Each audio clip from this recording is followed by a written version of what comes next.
Okay, so decided to start off with this cold. Usually with these podcasts, I do a cold open where I give like the audience a little bit of a story of some sort. And I figured with like last Monday being Martin Luther King Day, I'd do something a little bit more racial centric with this like little cold open here. By the way, in case you listen, I'm not here by myself for once. I have a co-host with me, Mr. David Andrew Langley on the other microphone here. Whoop, whoop. It's me, David Andrew Langley, on the other microphone over here. And because this is MLK, yes, that's David. There's going to be a lot more of that. So for this cold open with MLK Day having been last Monday, I figured that I would talk about something a little bit race-specific, like being black in the metal scene. 3 different little instances of some interesting racial interactions. 2 of them, David here was present for.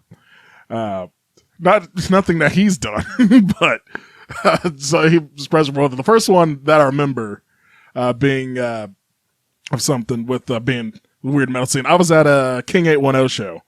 You remember King 810? Do you know that band? Remember that band, David? Was I there? You were not there, no. I remember you talking about them a few times, yes. Well, they're a band that you would... New metal, right? New metal-ish, yeah. Okay. They're a band that is new metal-y. You would probably hate them. They're kind of like new metal with some hardcore influence with some industrial shit mixed in, but the singer talks about being like a street gangster in Flint, Michigan. But anyway, that's not the point. That doesn't sound like my favorite smoothie of genres. Yeah, it doesn't sound like something like it. But I love the band. Anyway, that's not the important part of this.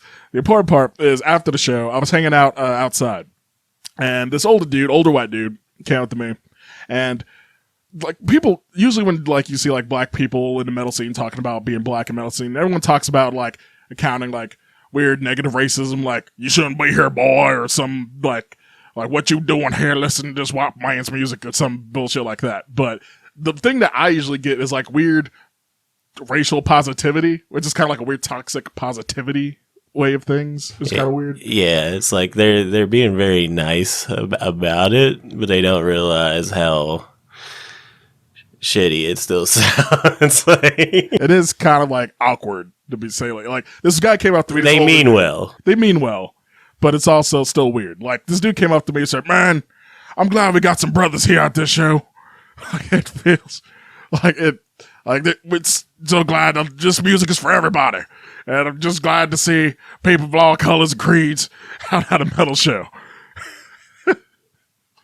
Are you going to talk about the more recent one with the yes, I am. The festival? Because yes, I am. I lost my shit. He started going into it, and I just started laughing and had to walk off for a second. That one kept getting worse. That's the one I'm saving for last. Okay. There was that one at the King Edwin show. There's probably some other ones that I'm forgetting about, honestly. But the one in Mount Sterling. Yes, that was the other one where like it came out of nowhere too, because it was. It's a good friend of mine too, and I just didn't expect him to. Again, was not egregiously mean or anything. It was just like, how's a black guy get into this kind of music? Yeah, it was like I felt like I have sort of like a spidey sense about these type of things, where like I could feel that he said like, "Can I ask you a question?" I think he like started off with that because like that was like I knew like anytime in this situation like I feel something weird's coming, some bullshit. When somebody says, "Can I ask you a question?" there's usually some kind of fucking bullshit coming. Yeah, there's some sort of bullshit. Like it's what happens. Like I forgot how he phrased it. Did he say, "How does a black boy like you get into metal?" or "How does a black guy get into metal?" Yeah, I mean it was something along those lines. I don't remember exactly how it was worded. And like I said, really good friend of mine. How's a color boy like you get into this heavy music? But yeah, no, like I said, it was just one of those things. Nobody ever says, "Can I ask you a question?" It's like they would just ask the question if it didn't have a downside to it. You know what I mean? Yeah, like it was. If you have to ask for permission, then the question's probably not worth asking. But like I said, they mean well. At least I hope. I hope so. It was just a weird one. I just gave like the normal answer that I normally give. Like, yeah, I got into this stuff through like video games and shit. Well, I mean, those people that make it into a fight because somebody said something almost racist. It's like, man, intent goes a long way. If it's come across nicely, what can you do? It's like, yeah, intent matters. That wasn't like really a bad thing. It's just like an awkward thing that when somebody ask it. But the last one was he went on for a while. It started off just normal weird, and then it just progressively got worse. Like, it started off with, like, okay, first, how did it start? First off, the guy was drunk off his ass. That was the first part. And this was early afternoon. Yeah, this was early afternoon. The show just recently kind of started. It was like only like maybe 2 hours in since stuff started. Festival date. So it was an all day outside thing. So yeah. It was festival show. He had hit it early. It was day 2. So it was a festival show, like outside. It was, it was something that was like real weird. He came up and I don't remember the first thing he said. It was some weird bullshit. It was like it was some weird like, and I'm glad to see. I don't think it was like another. It was something. It was like, I'm glad to see some guys like you out here partying with us, or something like that. It's all like that, and I was like, thanks, guy. That's cool, I guess. But then it was like, man, like you're not like most other black guys. You're like most black guys. You're just a little bit too angry and violent all the time. So yeah, there lies the one. I think this one was just ignorant. I don't think he knew he was being shitty. Yeah, I think that was just like unaware ignorance, essentially. Yeah, he's trying to confide in you and some shit that he feels about society, I guess. And he assumed that I was going to agree with him on that, which is the other funny part. Like I said, once he started going in, I just knew what was coming, and I just I lost my shit. I was laughing my ass off just because, like I said, I knew what was coming. I mean, and the funny part was that, like, my girlfriend at the time, like, when we told her about it afterwards, like, she was gonna be real angry about it. White girlfriend, by the way. She said, like, there was a dog that distracted her, and she walked away from the table at the time this guy came up. And we told her about it afterwards. She said she would have said some off kilter shit. She heard it while she was there. Like I said, it's not even worth the fucking energy, but it's it's not. But it was just a little funny thing. I think they all meant well. That guy in particular, I just think he was a lot more ignorant about the conversation than some. Like I said, he's just a country bumpkin ass motherfucker. So yeah, that's like playing shows here in Kentucky. That tends to happen. Which wait till we go further south. We start playing some deep south shows. We'll probably get a little bit more of that if I had to guess. Yeah, as I say, I guess we don't get those questions. And I mean, hell, there's rednecks up north, but they don't ask those dumb questions. So far. Wait, yeah, it's gonna happen. Knock on wood. At some point, we're gonna get those questions. So, yeah, happy Martin Luther King Day in the metal world. Happy belated MLK Day. Yeah, quit asking my drummer stupid questions. Stop asking. Like, if you have to wonder, is this okay to ask? The answer is probably just don't ask it. That's probably the best move.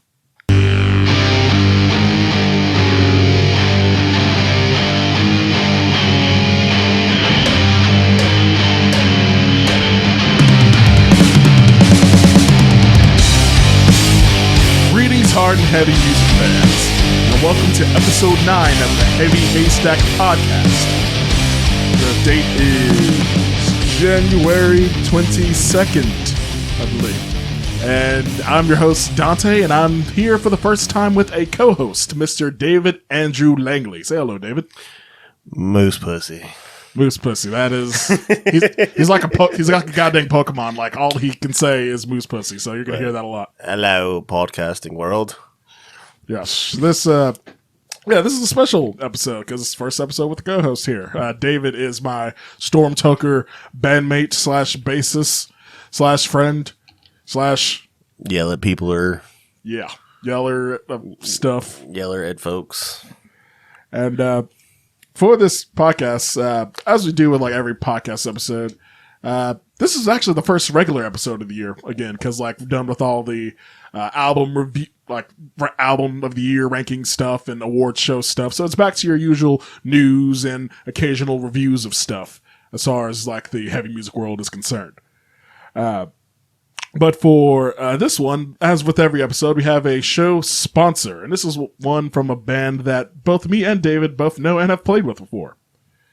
And that is, for this one, is this... Can't talk. Can't talk for shit. This song, you know this band. They're from Tennessee. Wind Rider is who they are. And we're going to be playing their new song, Pit Witch. Off the album that drops March 31st.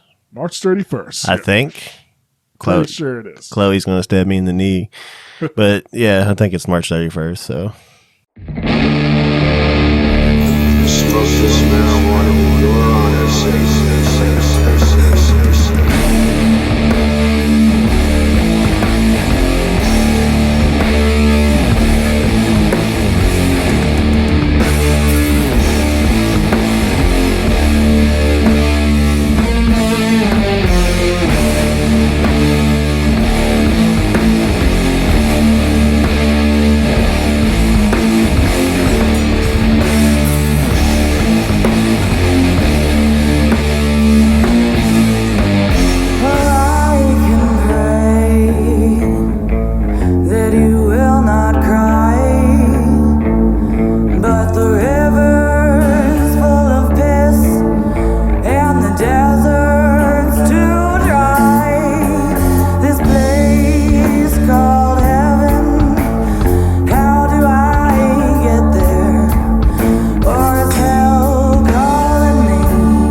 And that was the song Pit Witch by Wind Rider.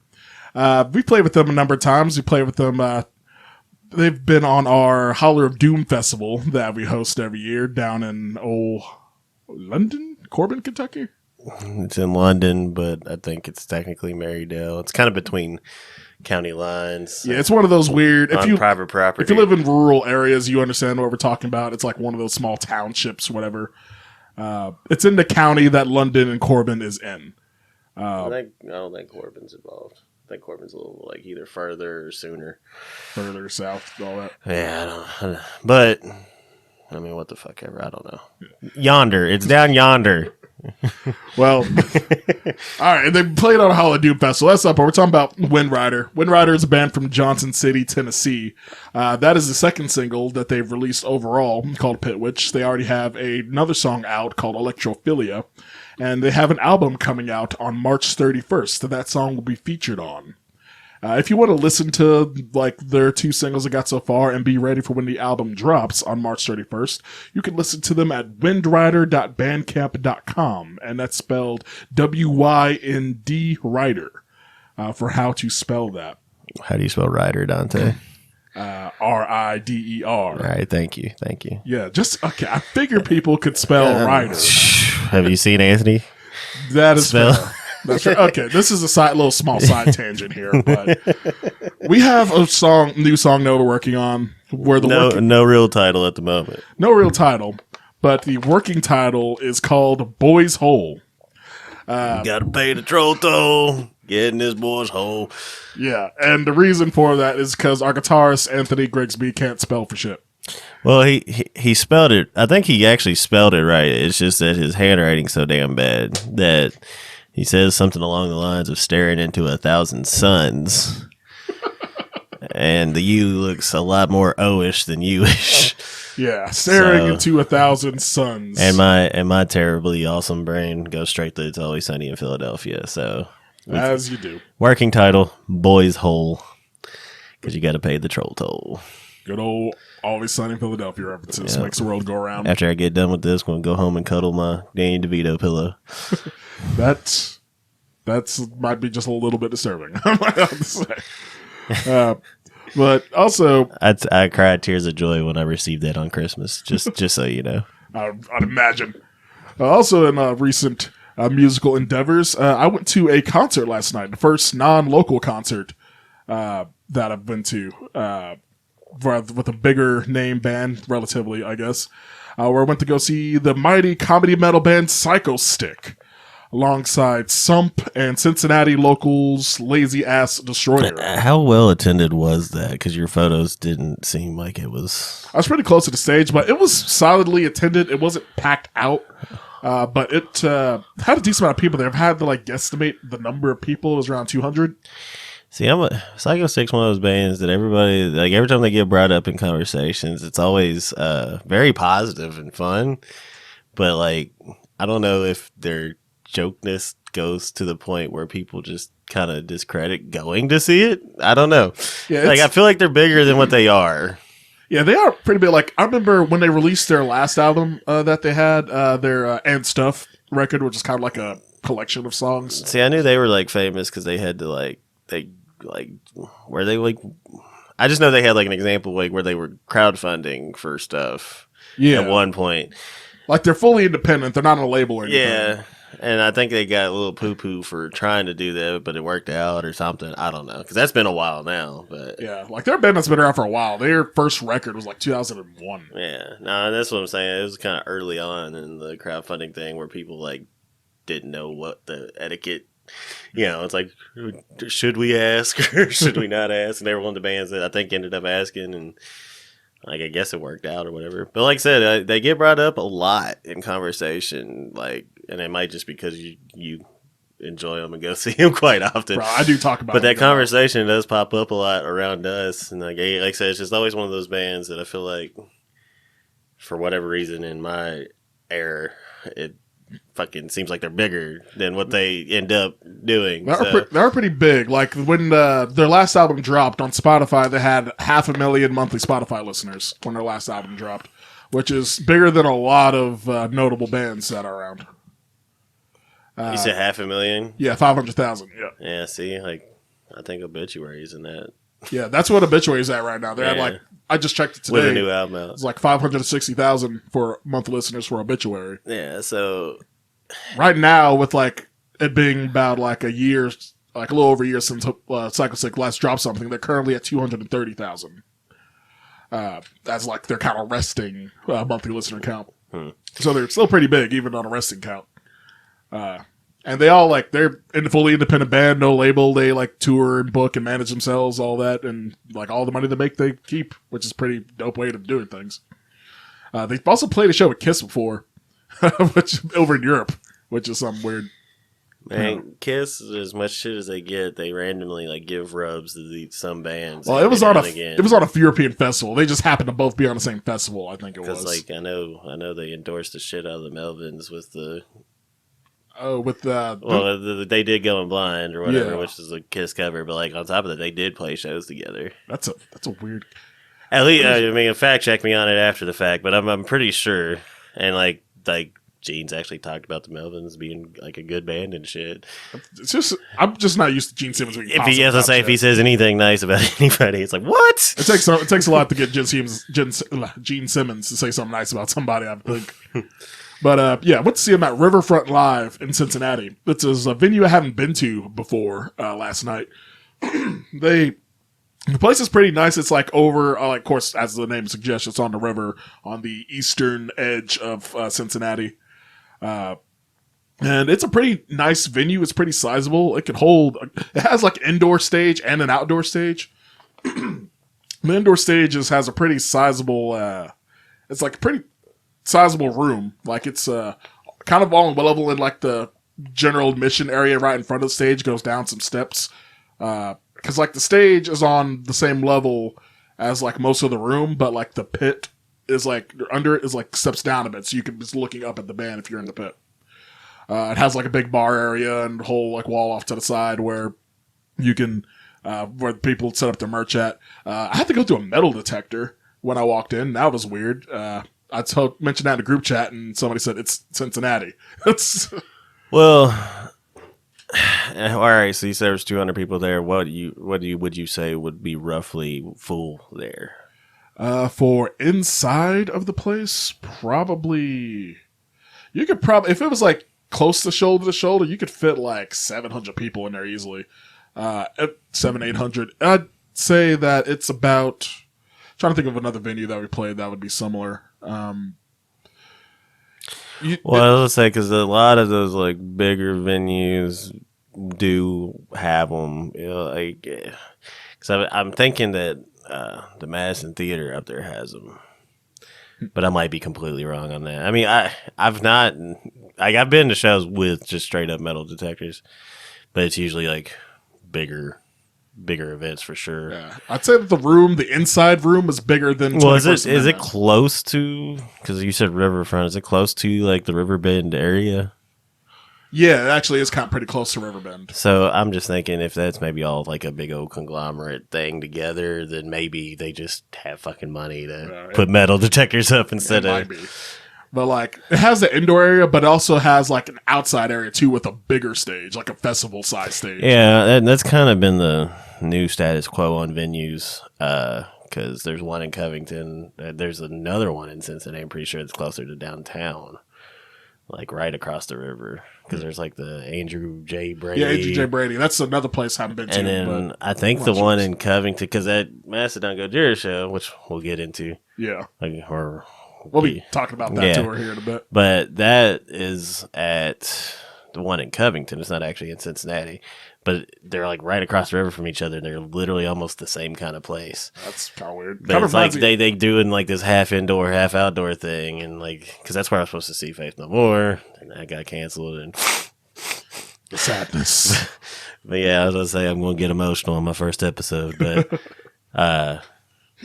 but yeah, now like I've noticed that like a lot of the places that are opening up that are new are like these weird indoor, outdoor, super almost venue type things. Like they're flexible; they can do whatever they want to. So yeah, it's The place Which is pretty cool. sizable. I mean, if you're gonna open a venue and you want to do the outdoor shit, and you don't have to shut down for the winter. You can just it gives you turn options. it all inside. So I mean, from a business standpoint, I mean, it fucking makes all the sense in the world. Because you could have bigger bands or smaller bands play. Because you can have smaller bands play on the inside and bigger bands play on the outside stage. And also, if you want to do like a little festival with multiple stages, that also allows that for that too.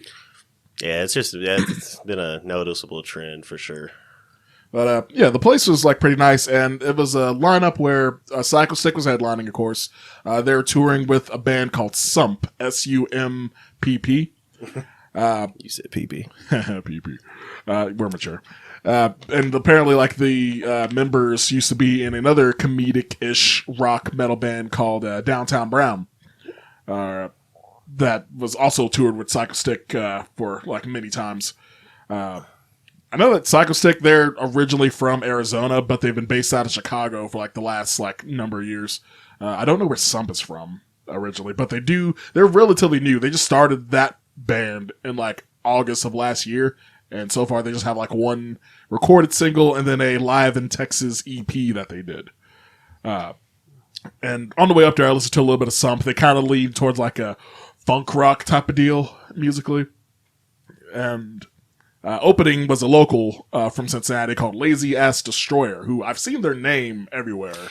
So, and yeah, I was gonna say I knew somebody that was in that band, but I don't think they're in that band anymore. I'm not 100% sure because when you sent the videos and was kind of down on it, I looked it up, and the guy that I thought was in it posted nothing about playing with Psychostick. So I'm assuming, because I didn't recognize him on stage either, so I guess he may not, or just didn't come to that one show. I don't know. Right. But so let's say, let me preface that as like, if we talk shit, we're not talking about shit about that guy. We're not talking shit about the person that David knows. But with this, because I don't guess he's in the band anymore, and if he is, my bad. Because I think like the band is like mainly centers around the frontman who's nicknamed Lazy D, the singer, rapper, frontman of the group, and he's somehow associated with Bill Manspeaker of Green Jello. Somehow he's either played in one of his bands before, or he's friends with them, but he's associated in some way or fashion. I would say I've heard of the other guy talking about Green Jello too, so I don't know. My memories are running together. Yeah, but they were the first band. Like after it said the show was going to start at 6:30, it didn't start till like 7:30, which was fine. But yeah, like Lazy Ass Destroyer kicked things off, and I was kind of surprised because they don't have a live drummer. They have the Lazy D, who's like on vocals, live guitarist, live bassist, and then a DJ who does all the percussion, synths, samples, and DJ scratches and all that. They don't have an actual live drummer, which was weird. Don't get any ideas, Donte. I'm the live drummer. I don't want that. Say, please don't switch to DJ percussion. Yeah, I cannot do. Because like something I've realized. Yeah, I feel like even if I thought they were neat, I'd be like, man.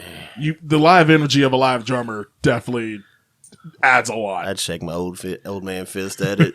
There's even a lot of rappers who use live drummers instead of DJs because it just brings another type of energy. Because like it was weird because like the DJ system was set up through the PA and it was bumping and all that, had plenty of bass to it, but didn't have like the same energy and power to like the sound. And it was weird. Like I kind of got used to it. I stood up front, like pretty close. I took video that was like pretty close to the stage.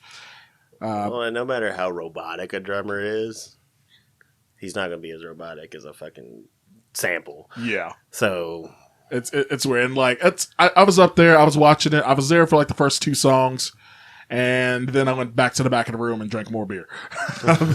Because like I hate shitting on stuff, especially locals, like that local band stuff. But I just wasn't too into it. It was it was a very generic sounding example of like 90s rap rock that you hear, where it's like the rapping is just so, the like instrumentation and beats are just kind of middling and so.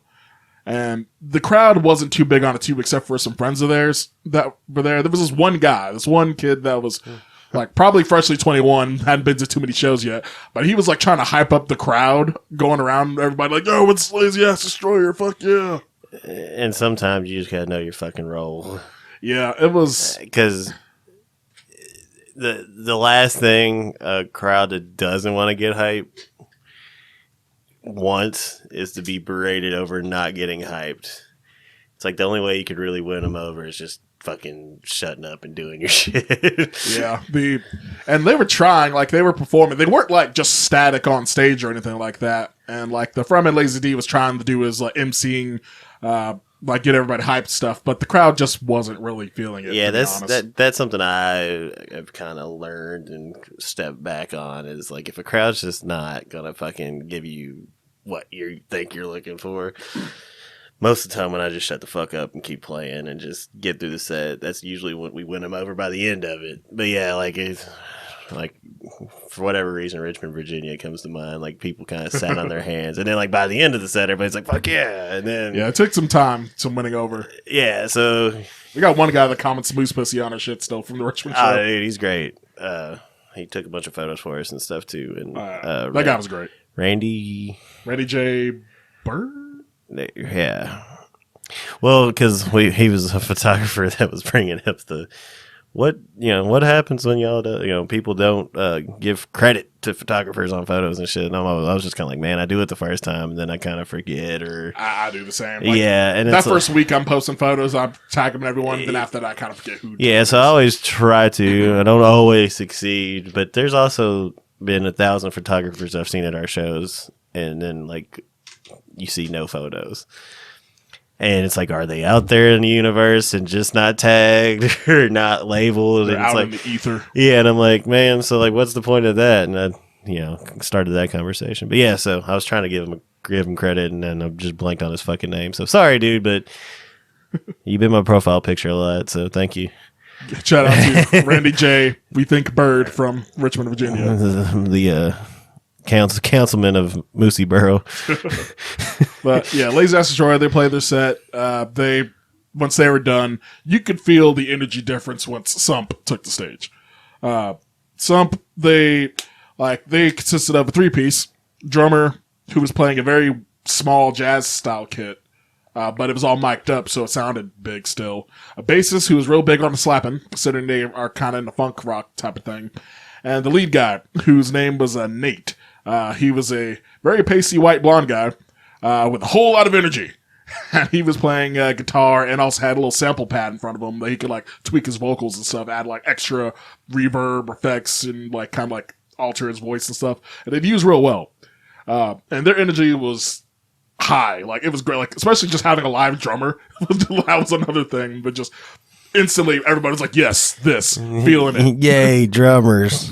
And like the frontman, the Nate guy, he was like, that dude's got like energy and charisma. He's like kind of like goofy and all over the place, just like shouting, and like songs are like comedic-ish.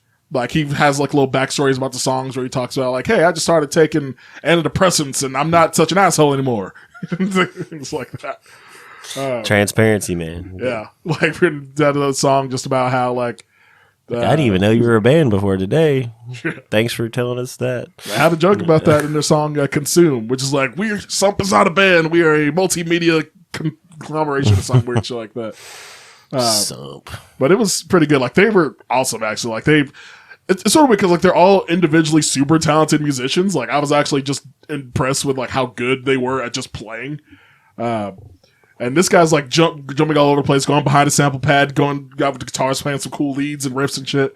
And I'm like, you have all this skill and ability, and you spend it on like comedic rock stuff. I'm like, which is cool if that's what you feel, and that's like it works. But like, and I enjoyed it. I'd go pay and see him again. And I wanted to buy merch if I felt like spending like a lot more money. But it was a great show they put on. Yeah, as I say, there's something to the being almost virtuosic. Or virtuosic. There you go. Words. Virtuosic. But there's something to being that good and then kind of taking the piss. Like, I feel like it's kind of like Primus, like kind of. Yeah, kind of. I don't know. So sometimes I haven't listened to them, but sometimes that quality makes them, that much more endearing. You don't feel like you're being played down to. Yeah, I feel like in anything that's like kind of like funk rock inspired. You don't feel like Yngwie Malmsteen's just staring through your soul of like, you puny musicians, watch me play guitar. Fuck all of you, I'm better than you. Yeah, like fuck Yngwie. I fucking hate that motherfucker. I'm not an Yngwie fan either.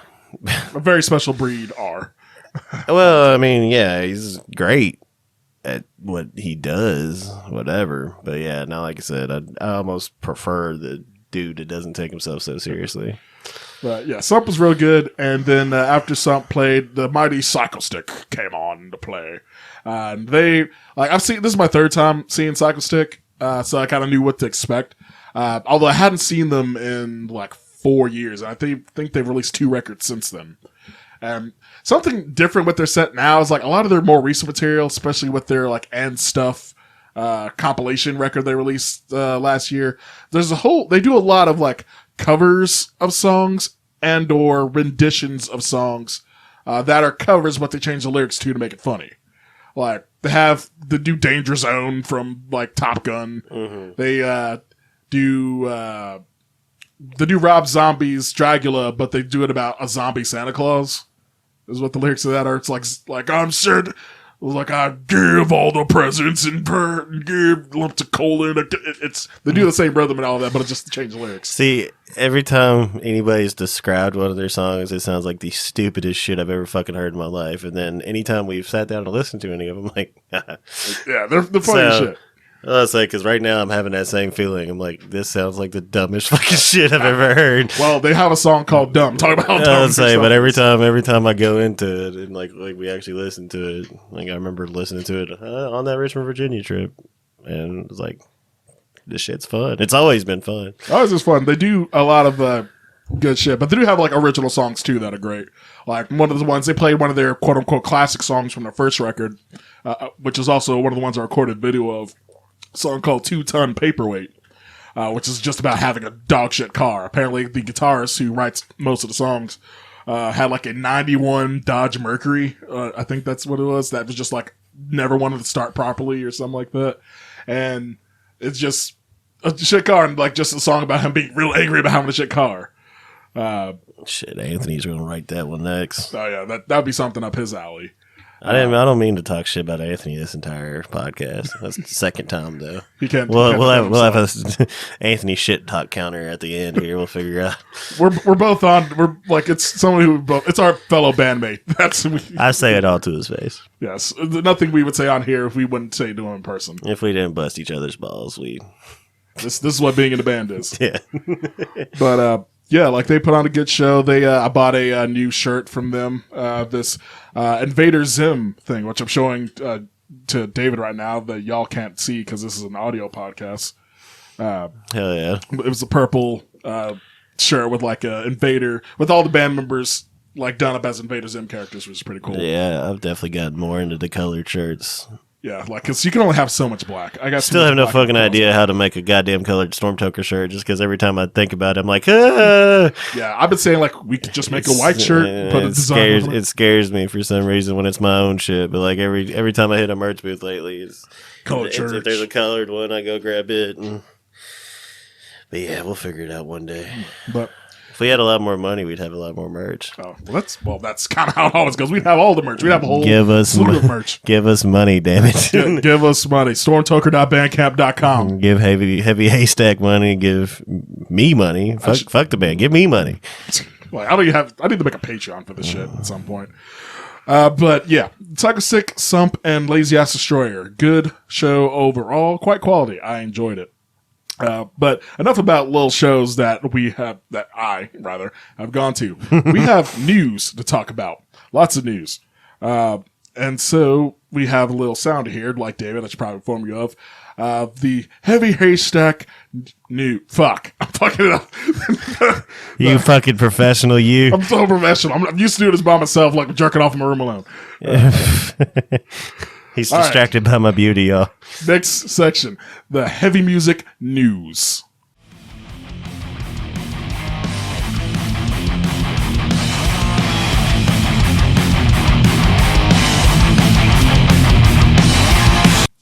All right, the big news that we have, most of the news for this week, is really about tours. It's the third week of January, or second or third week. And basically, this is a good time where all the bands are announcing the tours are going to be doing mostly through the spring season before all the summer tours start. And there was at least 5 or 6 major tours that were announced all this week. Ugly Kid Joe and Fozzy. Woo! Yes, Ugly Kid Joe and Fozzy, which I didn't. That's even the one. That's the only one I want to talk about, Donte. I didn't even put that on the list. Well, I will say I do have a little soft spot for Ugly Kid Joe, just because there's a few songs that fucking are good. Like their version of Cats in the Cradle is like one of the best ones. But yeah, no, fuck Fozzy. I know I've listened to some Ugly Kid Joe at some point in the past. I'm sure if you played. I shouldn't even be mean to the rest of the band that is Fozzy. Just fuck Chris Jericho. Just fuck Chris Jericho in particular. Arrogant asshole. But that's what wrestlers are. That's what they. Yeah, as I say, he might just be really fucking good at his job. He keeps in character all the time. I just fuck, man. Every time he starts talking, it's just like, I know more than you do about everything about everything. So fuck you. I'm Chris Jericho. I'm just like, man, I don't know. Yeah. Fuck Chris Jericho. Fuck Chris Jericho. Phrase of the day. I used to love that dude. I used to love him. He used to be like one of my favorite wrestlers on the planet. The modern era of wrestling and everybody just always talking about the business and this, that, and the other. You would think you would think he's goddamn Hulk Hogan or, well, not the racist. Yeah, he's that 1980s super guy. But like, you would think he's The Rock or Stone Cold, probably better. He was one of my favorites back in the WCW days. Yeah, no, I mean, he kicked ass, but it's just, he's got this fucking, like, the way he just talks about everything. I listened to one episode of his podcast. I couldn't finish it because I just could feel the douchery coming through. Yeah, it's just, I guess I know the real person too much. But yeah, this is a music podcast. We don't really have tours to talk about on this thing. Fuck Fozzy. And the biggest tour, probably, of these announcements is the Pantera US tour, where they are touring with Lamb of God. Pantera, of course, they announced a reunion last year and played their first show in a festival in Mexico. For the first show back. I watched video of that, and it was better than I was expecting it to be. Well, it was gonna be good. Yeah, I wasn't expecting it to, I was most expecting Phil to suck. That was the part I was expecting. And I will say, and I don't fucking even care to talk that much about it, but just because he does sound good. Like, he sounds way better than I thought he would. Yes, they did tune everything down a step, though. I can tell that. Zach is Zach, whatever. But, yeah, I mean, I don't know. Lamb of God is one of those bands that doesn't take anybody new on tour anymore. Yeah, they really headline themselves. Yeah, and they're one of the biggest fucking bands in the metal world, and they don't really. They toured with Slayer for like 5 years as their direct support, and then I think they may have done like a little small like headlining run for like their last record in 2020. I haven't seen them pay it forward in a long time, so when I saw Pantera and Lamb of God, I was just like, man, hide your wives at first, because there's going to be fucking... There'll be many wife beaters at that show, and I'm not talking about the shirts. Yeah. I don't know, man. Like I said, I'm not hating on Lamb of God, and I'm really not trying to hate on the Pantera reunion just because it's kind of played out already as far as hating on it. I mean, if you go... I mean, it's going to be a fucking fantastic show. It is what it is. People are going to go to it regardless. I don't have much desire for it. I don't think it's coming anywhere close besides Louder Than Life. Louder Than Life's your only date that's really near here. I think they got a Cincinnati date somewhere in that. Don't recall, but because I remember looking and I thought the only thing that was close was Louisville. It's probably that. So, like, if I happen to fucking find a day on Louder Than Life I'd like to go to, I'll go see it. But it's not. If I'm already there, I would go see it. Otherwise, for reasons personally, I don't feel too great about going to a headlining show of Pantera for reasons that I've mentioned in earlier episodes.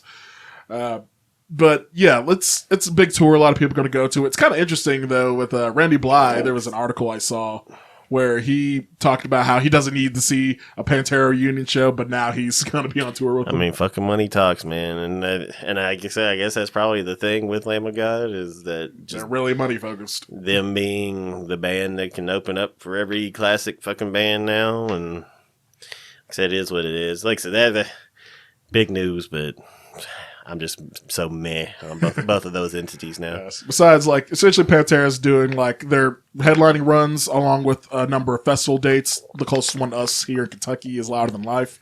And they're also going to be on some of the Metallica 72 Seasons shows as well. Being support for that. Metallica taking them young upstarts, Pantera out on the road. They are taking some young upstarts. Metallica is though. Like besides, of course, they got Five Finger Death Punch and Pantera Union, but they are also on many dates taking out Ice Nine Kills and Architects for younger bands. Good luck on having any good sound. I would. Worst concert I've ever been to in my fucking life was a Metallica concert, and so they squashed the openers. Gojira, Lamb of God open. So and this is Way of All Flesh era and Sacrament era. Like so some of their best stuff. Prime. Like they're experienced enough that their show is fucking perfect. They're young enough that they haven't fucking dropped off any. Like they're fucking killing it. Seen all those bands, or I've seen Lamb of God and Gojira live multiple times. Always some of the tightest fucking shows from a band standpoint that you can fucking see. And when we got into the arena, they did that fucking bullshit where they set up in the middle. Yeah, in the round setup that they do. And so where we sat, the PA goes to one side, PA's going to the other. And it was totally not where you were. Nothing was facing me. It sounded like Mario was just playing a drum solo in the arena while the guitar players were playing next door. Like, it sounded so fucking awful. And when Metallica came on, noticeably better. Like, so noticeably better that I can't imagine that Lamb of God or Gojira sounded good for anybody. Because Metallica still didn't sound great. But they sounded listenable. It was a lot better. Like, so it was one of those things that you could tell. It was just like, all right, guys. Like, wait, cool. You did this cool thing where you put these two bands that are ascending at the time. And you fucking just shit all Squashed over them. It didn't really do them any favors sound-wise for winning over people. Which, and it may not have been every show. It may not have been whatever. But, so, like, when Metallica takes young bands out, I'm wary. So. Yeah. So, that's essentially, that's like what Metallica, Pantera, and Lamb of God are going to be doing this year. A tour that we are excited for, and that we are going to be seeing a date on, is the Mega Monsters Tour 2023, with Mastodon, Gojira, and Lorna Shore. And Lorna Shore is not something that I've dove into. Obviously, I just talked about Gojira being a band I've seen 5-6 times, and they're tattooed on me twice. So clearly, I like those people. Clearly. Maybe just a little. And then Mastodon, it's been a relationship I've had since I was fucking 13, too. So, like, I've been listening to them more than half my life. So, seeing them together would be fucking dope. I know we saw them together a lot in life, but again, the more older I get, the less I give a fuck about those big festivals. Yeah, like, after a lot of life, like, I'm glad that I did the major festival thing at least once, but now I don't know if I'd really want to. It'd have to be the right combination of bands on one day that I could actually fucking go see, instead of fucking overlapped and bullshit and yada yada. It'd have to be something special. But, I say that, like, I'm not into, like, what Lorna Shore does so far. I think there's a lot of bands that did that style that I was just kind of already into, so it's like I just don't have any brain space to like add it to. But I will say I'm excited to see it live. Like if it's, I think like Lorna Shore, if it can move me live, and it very well could, because that was the thing. Like when I saw Knock Loose, like I just. Like, I have a greater appreciation for it after seeing it, but, like, I still am not a fan by any stretch of the imagination. That's, like, straight up metallic hardcore. But, like, Lorna Shore has a package that if I see it live and it really fucking... I think it could hit. And, like, I give praise to Gojira. And I'm sure Mastodon's probably the actual headliner on this thing, but Gojira has always kind of found a fucking young band to take on the road. Like, that's the one thing if I'm going to be on this podcast multiple times, I'm going to probably wear that point into the ground eventually, because I don't feel like the old guard helps the new guard as well as it could. So seeing a band like Gojira that's like, oh, these upstarts that are making a fucking name, let's grow that fucking brand and push the genre forward. That is the way you should do it, like paid for. So I am excited for that, because like I said, Gojira headline sold out a fucking place in Nashville, and it was Knock Loose and Alien Weaponry, and I mean, I know a lot of people knew Knock Loose, the Hype Train's there, but it was an elevating tour for them. Alien Weaponry got introduced probably to the world through that. Yeah, Alien Weaponry's from New Zealand. Yeah, and they were fucking cool. So, like I said, I hope, because even when they were touring with Deftones, they had an opener that was somebody that was fucking coming up. Yeah. So I'm please Gojira, continue being my favorite band and continue doing that. Because, like I said, whether I like the band or not, doesn't matter. It's just, I feel like Lorna Shore, I feel like you like them a lot more than Knock Loose because they're a lot closer to what something you would like. Because essentially, the way I describe Lorna Shore by comparison to more traditional metal bands, like right now, there's two major symphonic deathcore bands around: Lorna Shore and Shadow of Intent. I call Shadow of Intent the septic flesh of deathcore, and I would say that Lorna Shore is the Flesh God Apocalypse of deathcore, because they're all about extremity, pushing speed and technicality, and extremity in all forms. Even their melodic vocals are extreme. But with Lorna Shore, I was kind of on the fence about them for a while, but once I got to hear their full new record with new vocalist Will Ramos, I was able to get the full idea of what they were going for, and they definitely have a lot more. They're trying to push deathcore artistically forward, kind of.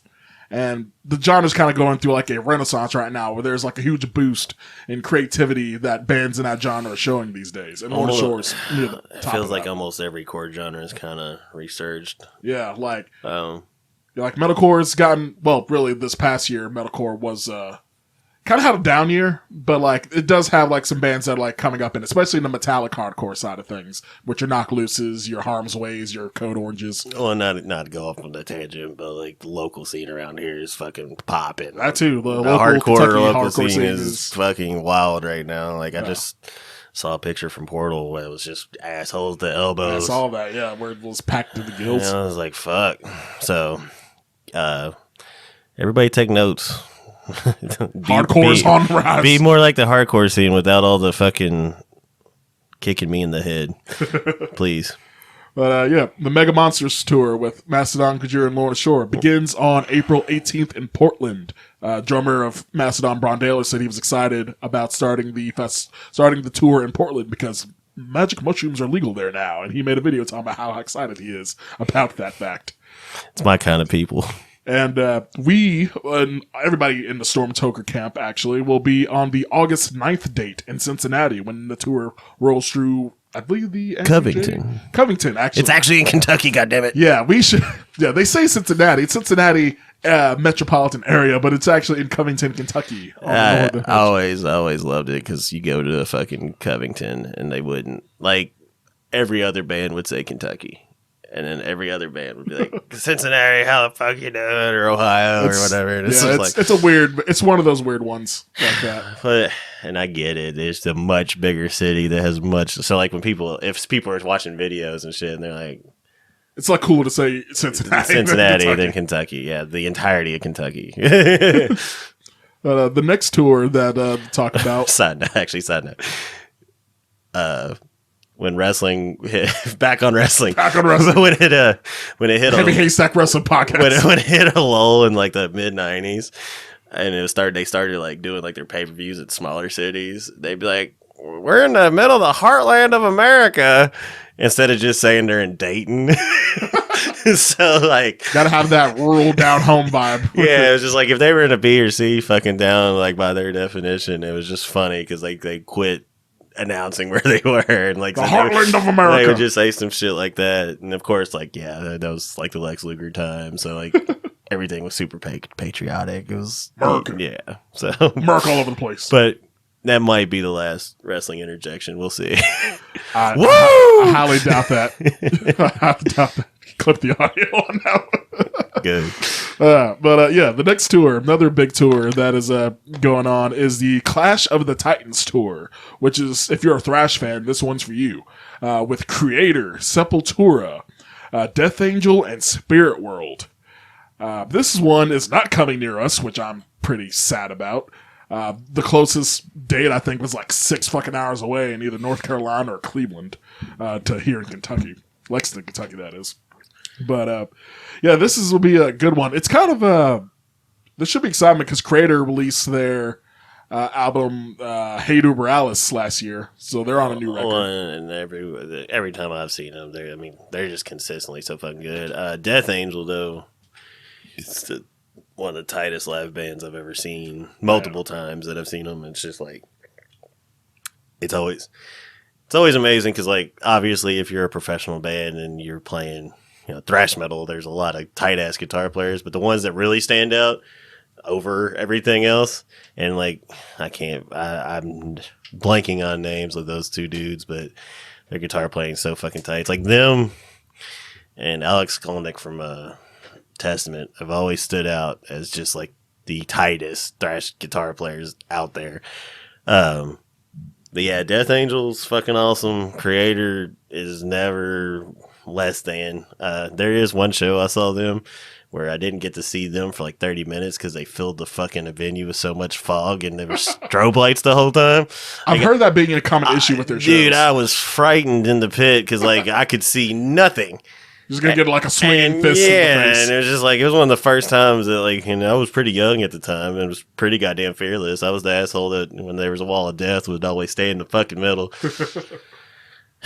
Or be on the front line of it, one way or the other. Just want to be like double fisted. Yeah, I always would do the dumb shit, but like, yeah, the Creator pit. I just remember it was kind of like just fucking feeling around, like, where's people? Where is people? Please do not murder me. You know, man, that had to be wild. So, and that was with Overkill, I believe. No, Exodus. The next time I saw him was with Overkill, I believe. But every time I've seen Creator, they've been great. Sepultura, I've never seen somehow. I guess it's just never cared to because I'm one of those guys. Do they tour the U.S. a lot? Because I don't remember seeing too many tours with them. They went through Louisville once at Expo 5 back in the day. And I feel like they've played the area maybe one or two other times in my lifetime. Well, they're not playing near here this time. I know of. But I don't know. I mean, I've listened to some of their new stuff. It's good, but I'm not big on the modern Sepultura. Sepultura is really due for a new album because their last album was Quadra, which I believe came out in 2020. Yeah, see, that one was really good. I did like that one a lot. That was like a quality record. I feel like Derek Green doesn't get the proper props that he should be getting because he is a strong vocalist. Yeah, that's the case of, and I'm old man Sepultura, I guess, because it's just one of those things. I've never been able to get excited about it because it wasn't my idea of Sepultura. It's not the Cavalier Sepultura. Yeah, and I don't really care for like the Cavalier's other projects that much either. So it's like I just wish they'd fucking figure it out and make money once. Well, like Cavalier Conspiracy, they've been doing like Sepultura anniversary tours. They did a lot of that last year. Yeah, because that was the thing when I saw Soulfly. I was like, man, I just want them to play like Refuse Resist. Just do one goddamn Sepultura song. Something just to make me pay for the Cavaliers tour for that one. Yeah, like something to get my pee-pee going. But it never happened. So, but yeah, no, that one's definitely worth it. Go to it if you're in an area that it actually is going to come close to. And if you haven't seen any of those bands, like I said, Death Angel for me is one of my highest recommended fucking live bands to go see. Speaking of like taking out young guns, the opener for the tour is Spirit World, who is a new rising name in the modern thrash world. I've talked to you guys a little bit about Spirit World before. They actually, pretty sure they were on my top 25 albums of the year list, in fact, for last year, where their new album Death Western was on. They've gotten praise from yeah. See, I thought I knew the fucking name, then you just said that. I was like, okay. Because I was looking at it, I was like, who the fuck? Because I was mixing up Spirit Adrift. Yeah. But saw them late last year, and they were also good.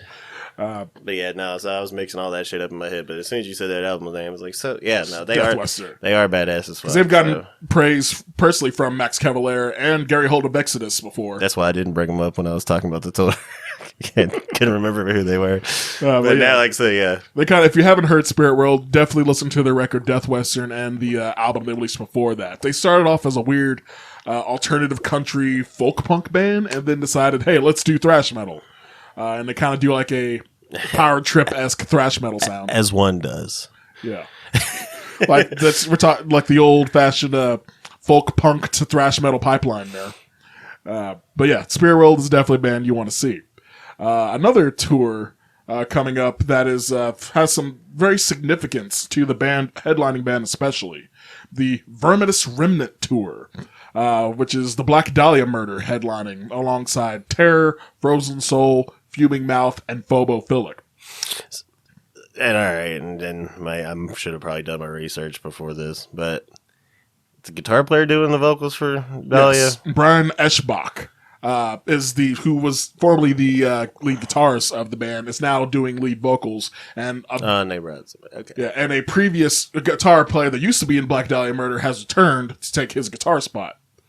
And this tour, this would be the first. This is the first one. Shows too. Well, this is the first tour. This isn't the first show. Okay. Like last year on October 28th, they played a hometown show in Michigan with this current lineup with Brian Eschbach on vocals. The fact you just busted that fucking date out baffles me. I wrote it down. Okay, I was like, "What the fuck did you just bring that out of nowhere? Like a show you didn't go to? You're just like fucking October 28th." I do my research, motherfucker.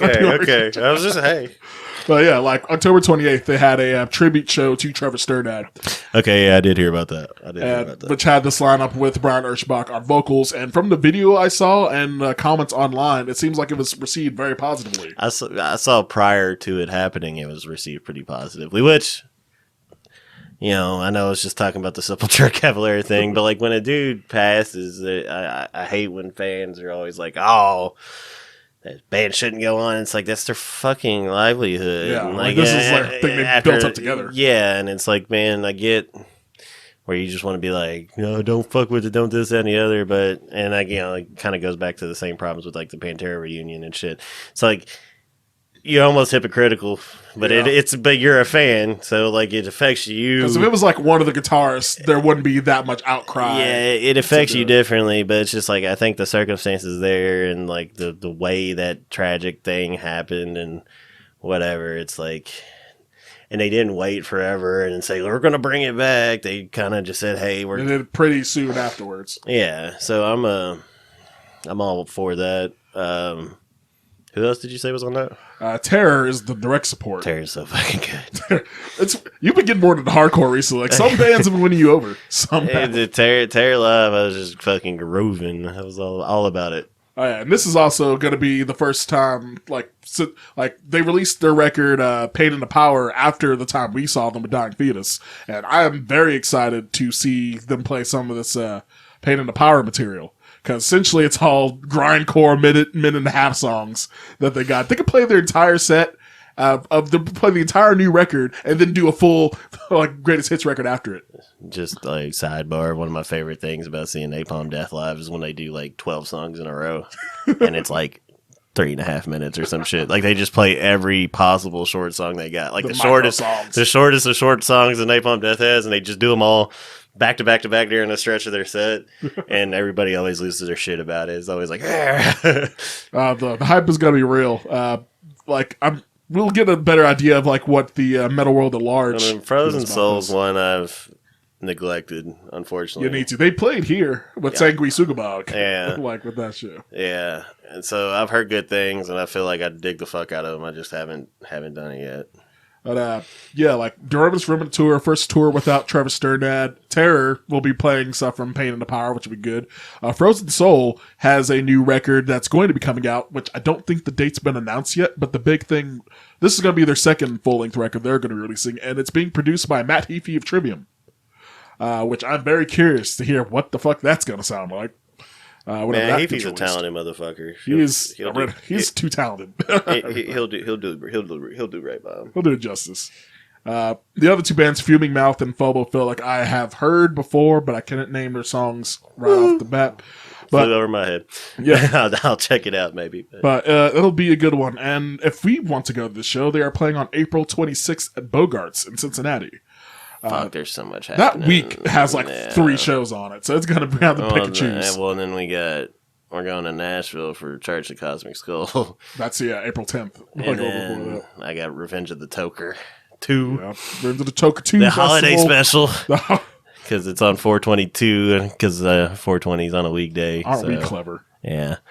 I'm creative genius, by God. Yeah, that's going to be a rough week. I better save up if I'm going to go do most of the stuff happening that week. But yeah, so I would say tentatively, I don't know. There's just so much going on that I've already committed to. Yeah. But the last tour, the announcement, a stretch of all these tours that we got going on here, is the Clutch No Stars Above North American Tour. I don't know if these are the support acts for all of the dates, but for the one near us that's happening April 21st in Cincy, there's Amigo the Devil and Nate Bergman. And I just love how Clutch tours every time. Like, no matter who they are with or what they're doing, like, it's kind of goes back to, like, what I was saying with the Gojira thing. They take new people out. Yeah. Consistently take new people out. And off the beaten path picks, too. Yeah, because they did, what, Native Hell? No, that was Colors and Conformity on that one. But they might have toured with Native Hell. I'll say, I think they may have. But it makes sense. But you know, and I've seen them tour with fucking Hatebreed. And we're talking about like these pretty much as aggressive-ish country bands or whatever. And so I love everything that they do touring-wise and just the way they work and put out records. So, I mean, I can't say enough about Clutch. That might be another one that's difficult for me to go to just because of how much we got going on at the time. Yeah, there's a lot happening. And like I said, during that April, May, it's going to be rough. The Church of the Cosmic Skull thing, like I said, because they've never been in America. So the hype will be real for that one. I'm super stoked on that one. And I can only commit to so many big things just with how our schedule. Yes, the StormToker schedule is quite packed already coming up in this spring. So we'll have to balance out like our own shows we're performing along with the shows that we want to go to. I don't really do resolutions, but there was a point for me this year to try to do more shit and not get stuck in the wheel. Not be your little hermit homebody self. Yeah, just go out and do it. Like, fuck it, sleep's overrated. Because you never regret it when you actually go to it. No, and I said that 100 times last night, just going down to a fucking bar, and I was like, man, and they're like, hey, how you doing? I was like, fuck, I made it out. It's easy once you make it out. Just getting off the couch and going. I'll say, like, it's because doing nothing is by far the easiest thing to do on the planet. Yeah, the thing that many of us do. I'm trying to go to more shows myself too, because I only went to 2 major shows really last year. Let's say, yeah, definitely can't do what I used to do, like ever again, probably. But because, fuck, man, there was months that we were going like every weekend back in the day, and there was that many tours coming close to Kentucky. Thanks, Louder and fucking Life. Louder and Life fucked that up. Yeah, I was gonna say, well, just Kentucky being Kentucky fucks it up. But I've wanted to see Code Orange for 5 years, and they just play Louder every time. Let's say you add the festival where everybody gets their one fucking hot shot in Kentucky. They don't. Body Count's another one. I've been wanting to see them forever, and they only played Louder Than Life. But yeah, that is all for the tours that we have on the list. We have some drama news, which is always a fun thing to talk about. For sure, many of you have already heard about this already. People are being real salty over the 50th anniversary logo that Pink Floyd has picked for their 50th anniversary of Dark Side of the Moon. People... If you remember correctly, the Dark Side of the Moon logo has a rainbow on it because it is light going through a prism. That is why there is a rainbow on the cover of Dark Side of the Moon. But for this 50th anniversary logo, they incorporated a rainbow, and people seem to be miffed that this is a quote-unquote woke symbol. Like Pink Floyd has never, ever been a progressive entity in their lives. Well, and what's fucking funny is like so many people talked about the outrage. I clicked on the profile picture like last night and I found no outrage. I just found people making fun of the outrage because of how many people were making fun. I did find though, like you can see in like the reactions, there are a lot of angry reacts. Yeah. So, but it was just funny because like I said, I went looking for the boomer shit and I was just kind of... A lot of them might have deleted their comments, too, once they realized. Well, and I wonder... So because obviously, if you're a fan of music, you know what that album cover looks like. Yes. I'd never even... Before I even, like, heard Dark Side of the Moon, I knew of what that logo was. But are we in such a spot now where album art almost doesn't get used and referenced as much? in media that like all these people just fucking don't know. It's sort of weird because like most of the people that were commenting were older people that should live the pre-social media times. Yeah, and should know this album cover. Because I mean, like I said, like I mean, I'm not trying to make an excuse for the fucking ignorance, but you know, you're trying to figure out how something that clearly utilized the fucking rainbow. It's like, oh my god, the band Rainbow's being woke. they got rainbows on their album cover. They called themselves Rainbow. Yeah, but you know, so it's wild that it became any amount of outrage. Yeah, and funny thing is, like, Pink Floyd's album cover for Dark Side of the Moon predates the use of the rainbow and the pride flag by 5 years. Interestingly enough, so Pink Floyd was ahead of it. Pink Floyd was ahead of it. They predate the rainbow pride flag. So, but yeah, no, the gays ripped off Pink Floyd. It's fucking hilarious. Hilarious. Just another hilarious societal fucking. The experiment of social media never ceases to amaze me. It really brings out an interesting side in society and a lot of people, I have to say. But yeah, that's like, don't be an idiot. There's not much more to fucking comment on. I was going to say on that. But we just, yeah. Other news that's interestingly talking about one of David's favorite bands, Amur. They recently, I saw on a Twitter post by Amur frontman Frankie Palmieri that Amur's Spotify monthly listeners recently just hit over 1 million monthly listeners, which is weird, I have to say.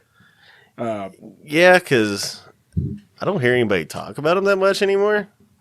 Like, there's no real modern hype train for Amur, I don't think.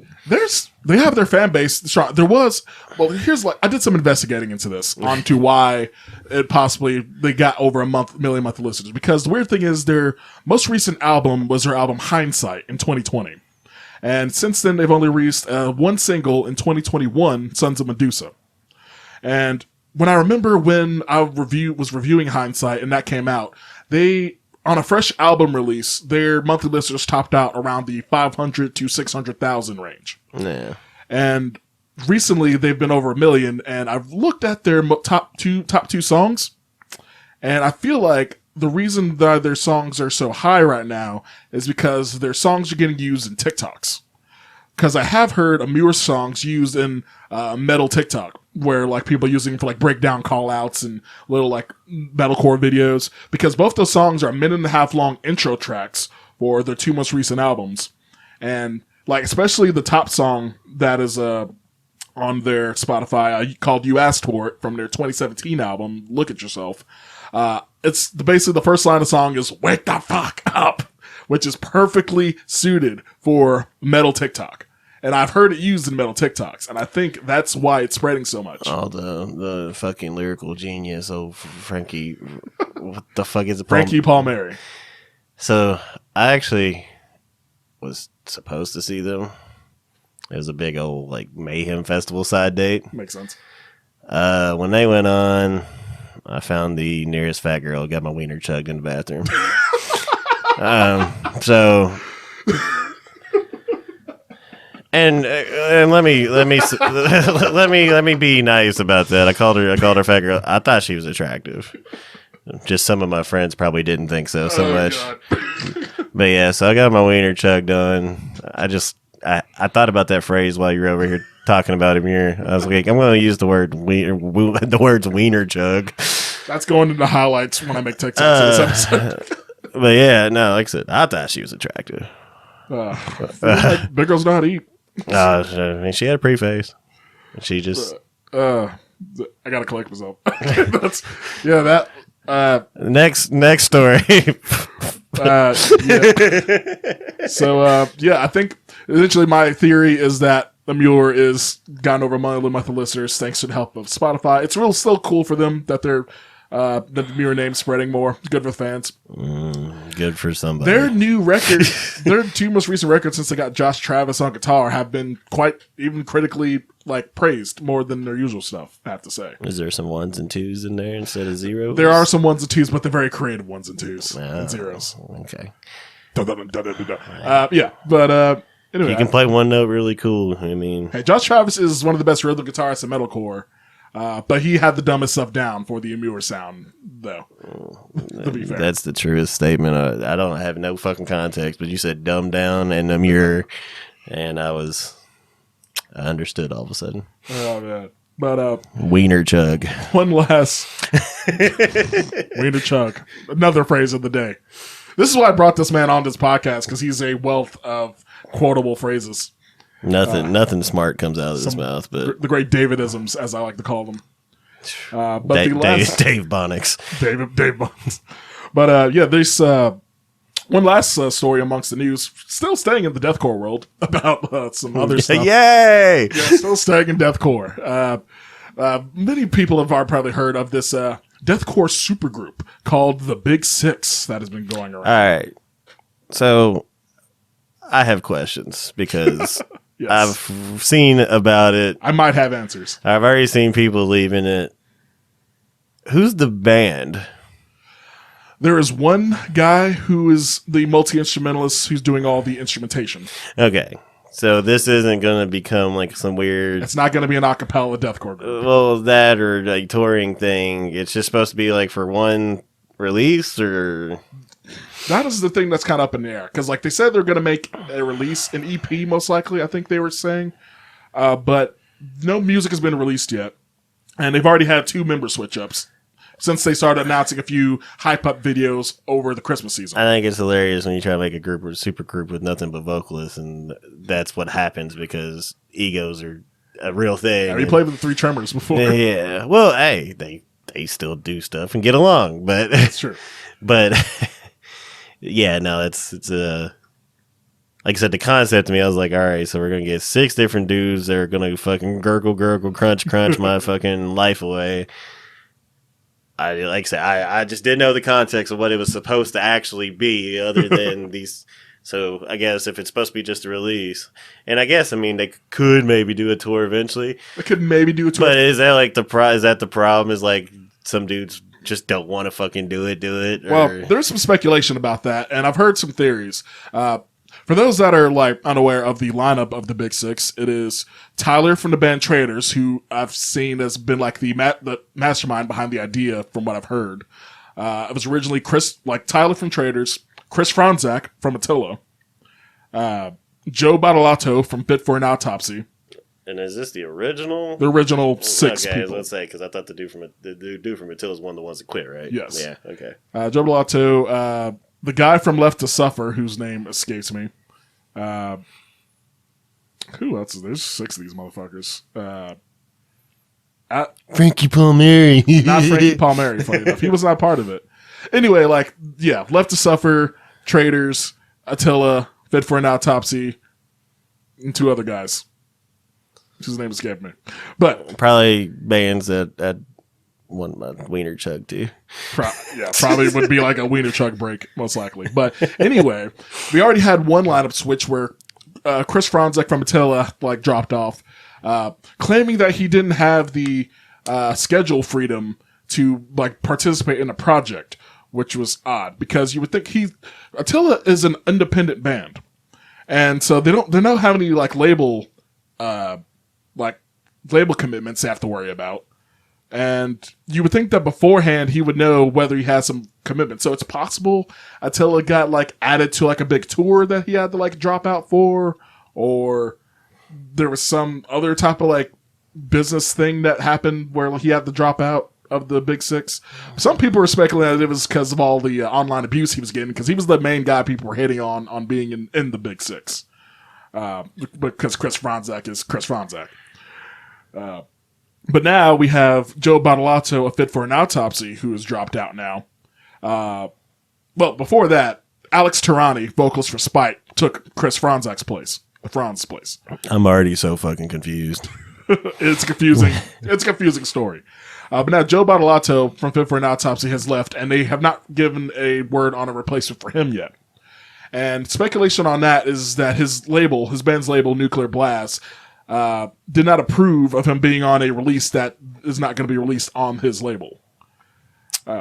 So that is a possibility, because this was put together presumably without label permission from any of the members' bands as labels. Like, this is just a thing they put together for fun, and now their labels are saying, fuck you doing? No, you can't do that. That's the theory, anyway. Yeah, I don't fucking know, dude. Like, that just sounds like a whole bunch of... Like, it sounds fun if they could fucking work it out. But I was going to definitely put this under the dumb fun category if it happened.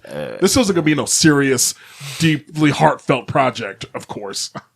Well, if you got Attila involved, it wasn't going. He said he wasn't going to do like his lyrics like he does for like Pizza and Suck My Fuck or anything with this project. Yeah, well. Now he's not in it. So. Now he's not in it at all, so it's not a problem. But that's the last of the news story. So going on to the new singles that were released this week. And there was like a few notable ones that were happening. Of course, anytime this band does anything, you have to talk about it. Metallica released the new song, The Screaming Suicide, the second single from their upcoming album, 72 Seasons. It'd be really fucking awesome if like our buddies made that song, or like a local band in general. I just don't think there's a formula in modern Metallica that's going to make me like anything they are really truly like any, because the only thing you can say about it is like, oh, it's almost Metallica. Yeah. Like, because it's not ever gonna go back to the true glory days, and I wouldn't necessarily want it to. Like, part of me wishes they just would lean away from it a little bit. Like, I mean, whatever. Like, I'm not a big fan of the 90s shit, but the 90s shit was its own thing. It fit in more with the modern metal and rock of the time. And it seems like them trying to, like, push this weird thing, like, where they, like I said, and I think they did it on the last album, and, you know, there's tracks on it I like okay. Atlas Rise was okay for me. Like, I dug it enough. And it's like, these two songs aren't offensive. They're not bad.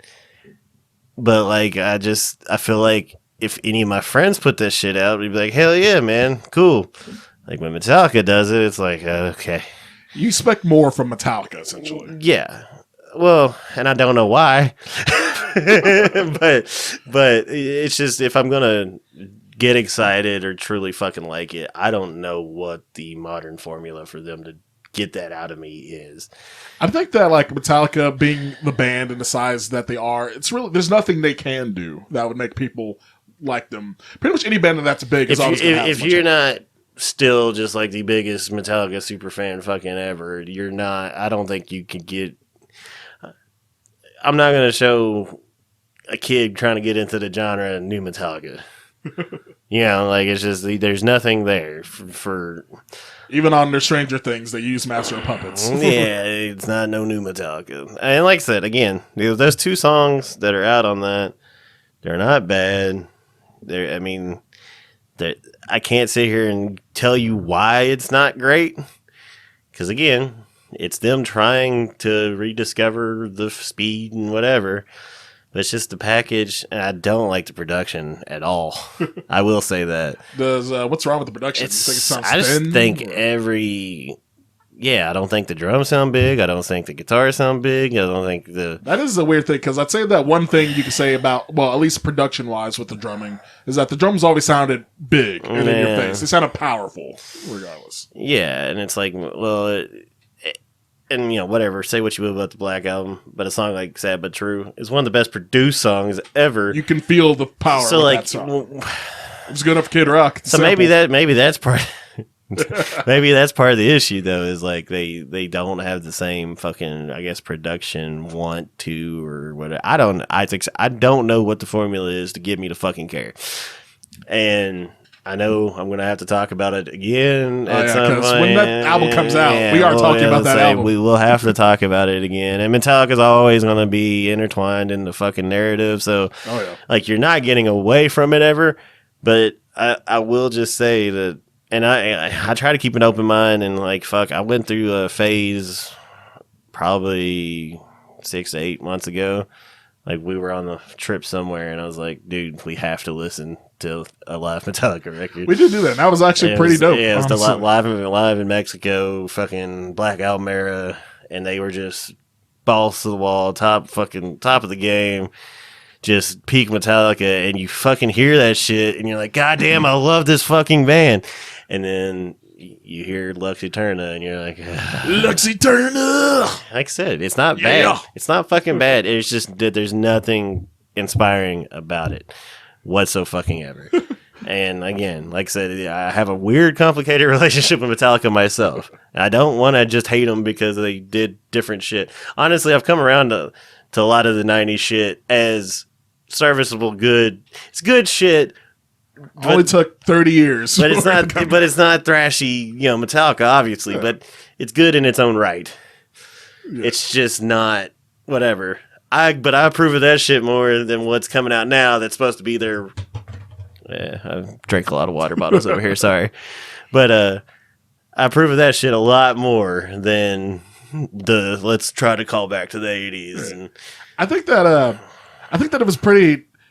With the theme of this record basically being talking about like... with the whole like 72 Seasons title talking about like your age from like birth to 18, talking about their youth. Like, I'd like it in a thematic sense, because they're trying to go to like Kill 'Em All sound, essentially, where they're like have that like raw 80s pre Ride the Lightning sound. I've gotten mad at you for saying that before. But keep on. But like, I like it thematically, but I will say though, like essentially since this being the second single and having a similar vibe to like what Lux Eterna did, it seems like they might be for at least a good chunk of the record trying to keep with that kind of like 80s like new wave of British heavy metal style like playing that they're doing. I will say that like I don't like this song as much as I did Lux Eterna. I thought Lux Eterna was a nice little... It was different from Metallica to try to go back to that sound. And I think they did it well on Lux Eterna. I would say the more I listen to Lux Eterna, it did grow from my initial... Because I had nothing but disdain that first day. I remember getting in the group chat being like, God, fuck, yeah, shit. But like... And, maybe it was just... The video was actually kind of cool too, and whatever. So like... And that always helps. But... And like I said, this new song's not bad either. It's like I said, if it's like a perfect like 5 out of 10. It's serviceable. It is there. It exists. It is. Yeah, I'm not too excited about this. If this was like one of the newer bands coming up in the this newer wave of like classic heavy metal that's been going around, like a Spirit of Drift. Spirit of Drift did this. This would be awesome. That's what I'm saying. Like if I bet like fuck. Like, if I'm going to listen to thrash metal, I'm going to listen to fucking Kjarn, dude. Yeah. Kjarn. Shout out to Kjarn. But yeah, I'd say that for this, it's a so-so track. It's not like the best thing in the world. I am curious to hear how this whole album will sound and like hear what these songs sound like in context of the album. Because usually with bands like that, and really bands in general, you hear all the songs in context together as a whole collective work. It makes it where you can like the songs a little bit more, I would say. But yeah, we will see when that comes out. When 72 Seasons comes out April 14th is when that will be releasing. Next one is another band that you actually know a lot better than I do. In fact, In Flames just released the 5th single from their upcoming album Foregone, titled Meet Your Maker. Yeah, I don't like this single as much as any of the other ones. I think it was the weakest one for me. I've seen people being a little down on this one. But the entire history of In Flames, there's a few choruses that Anders gets on that I'm kind of like, eh. And that's really my biggest problem with the song, is that it borders that. But I will say there's a lot of songs like that that grow on me over time. And this is the freshest one. It's like, what, 2 days old now? 3 days old? It came out on... Pretty sure it came out Friday? No, it came out Thursday, I think. So whatever. Yeah, it's only a couple days old. Couple days old, and I've gone back, and I haven't worn out the other stuff, but I will say okay. So they released this shit as an EP. Am I wrong? Well, it's not. There's not released as basically on Spotify. It's being read as an EP because it's so long. It's 5 songs that were released. Okay, I was confused about that. Okay, yeah, but this is like the 5th single. Yeah, from the album. So long story short. If this is what the new album's going to be, I'm more excited for In Flames because growing up, that was one of my favorite bands. And like I said, I've always had like a weird thing with them. It was like when I first saw them live, I didn't really give a fuck. But then I like read in interviews later that they didn't give a fuck during the time. They were just like at a low point and yada yada. So they weren't feeling it as strong. Yeah, and then Come Clarity, is that the name of the album? Yeah, 2006, I think that came out. Yeah, so like that came out, and they kind of they toured with Megadeth. High on Fire, Job for a Cowboy, and Children of Bodom. That's a lineup in And they were direct support. They were the second to last band.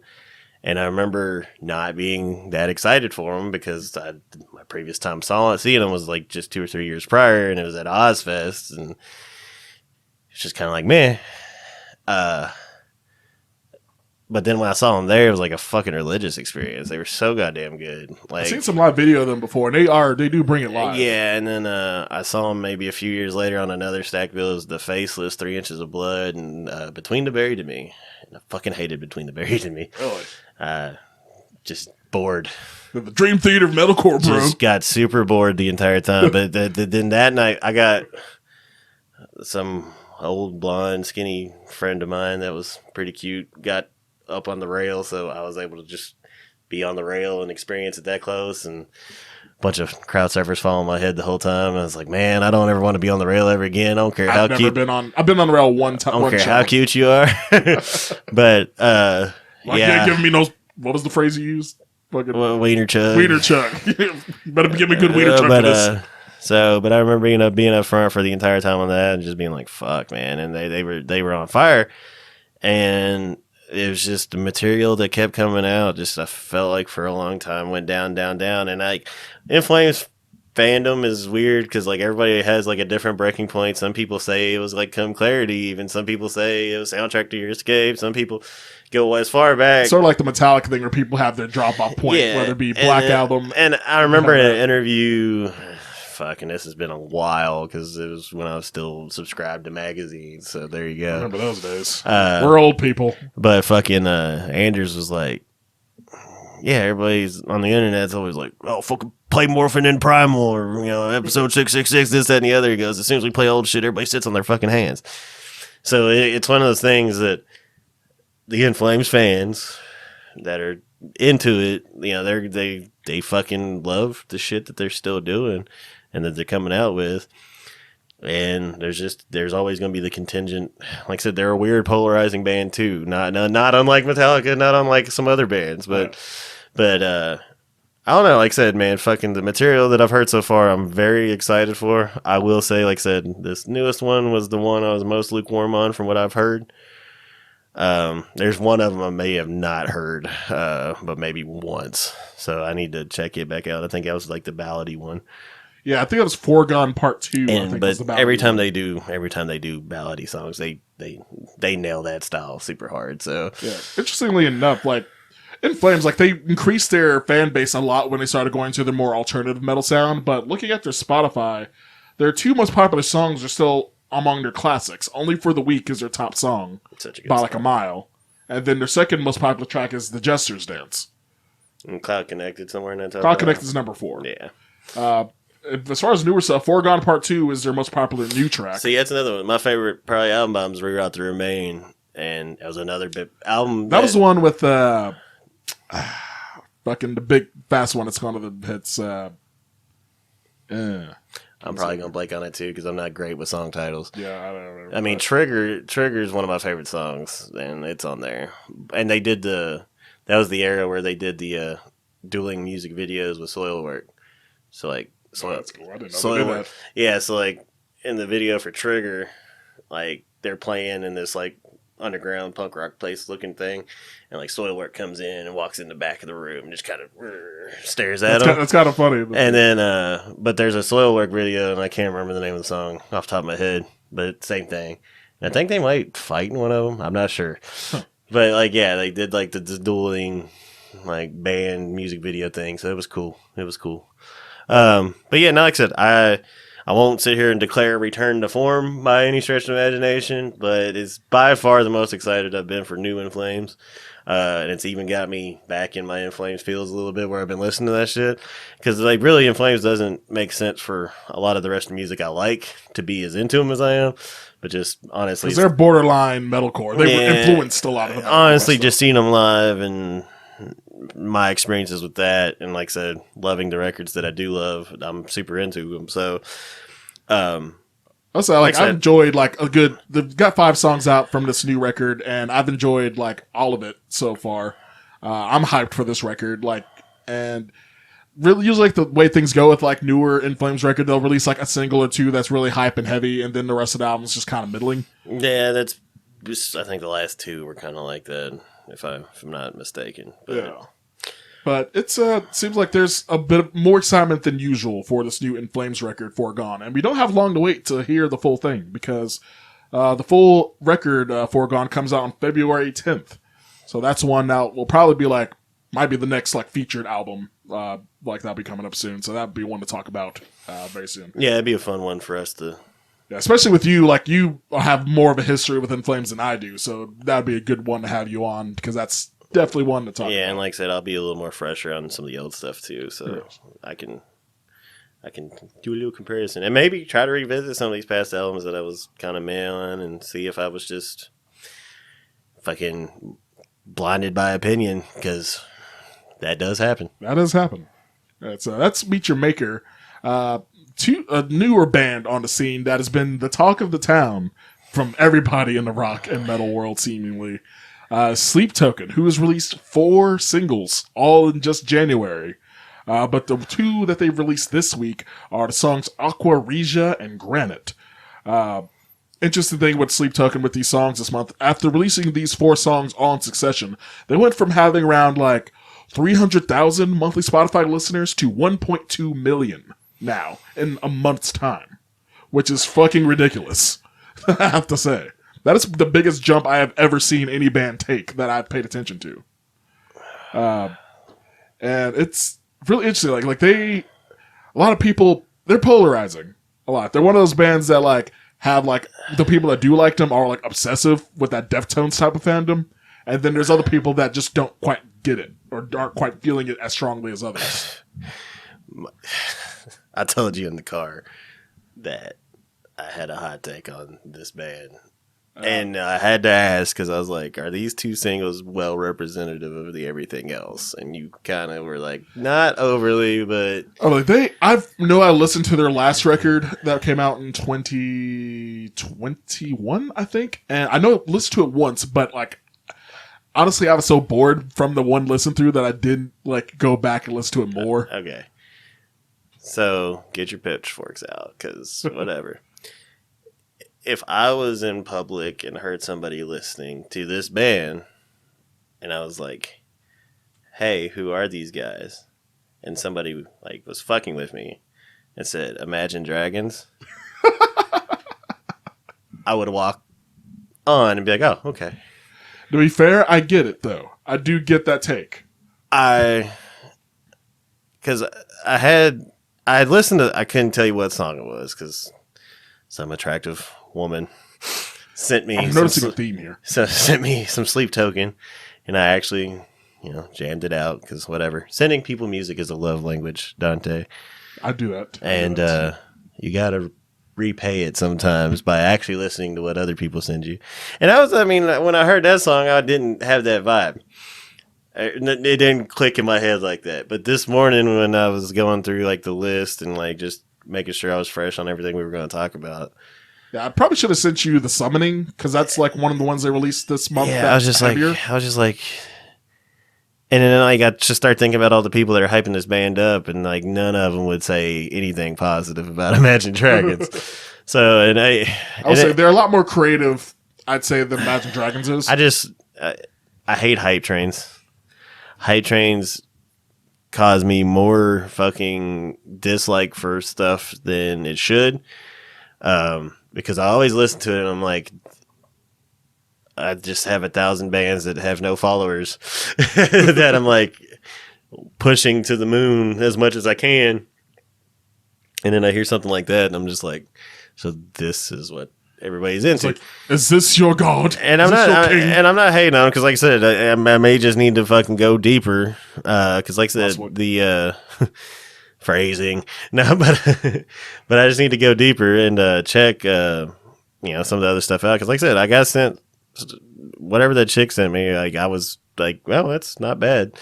And like I said, I'm not saying it's bad either necessarily when I'm making that comparison. I'm just saying that when I was listening to it, I was like, man, it's reminding me more of this than anything.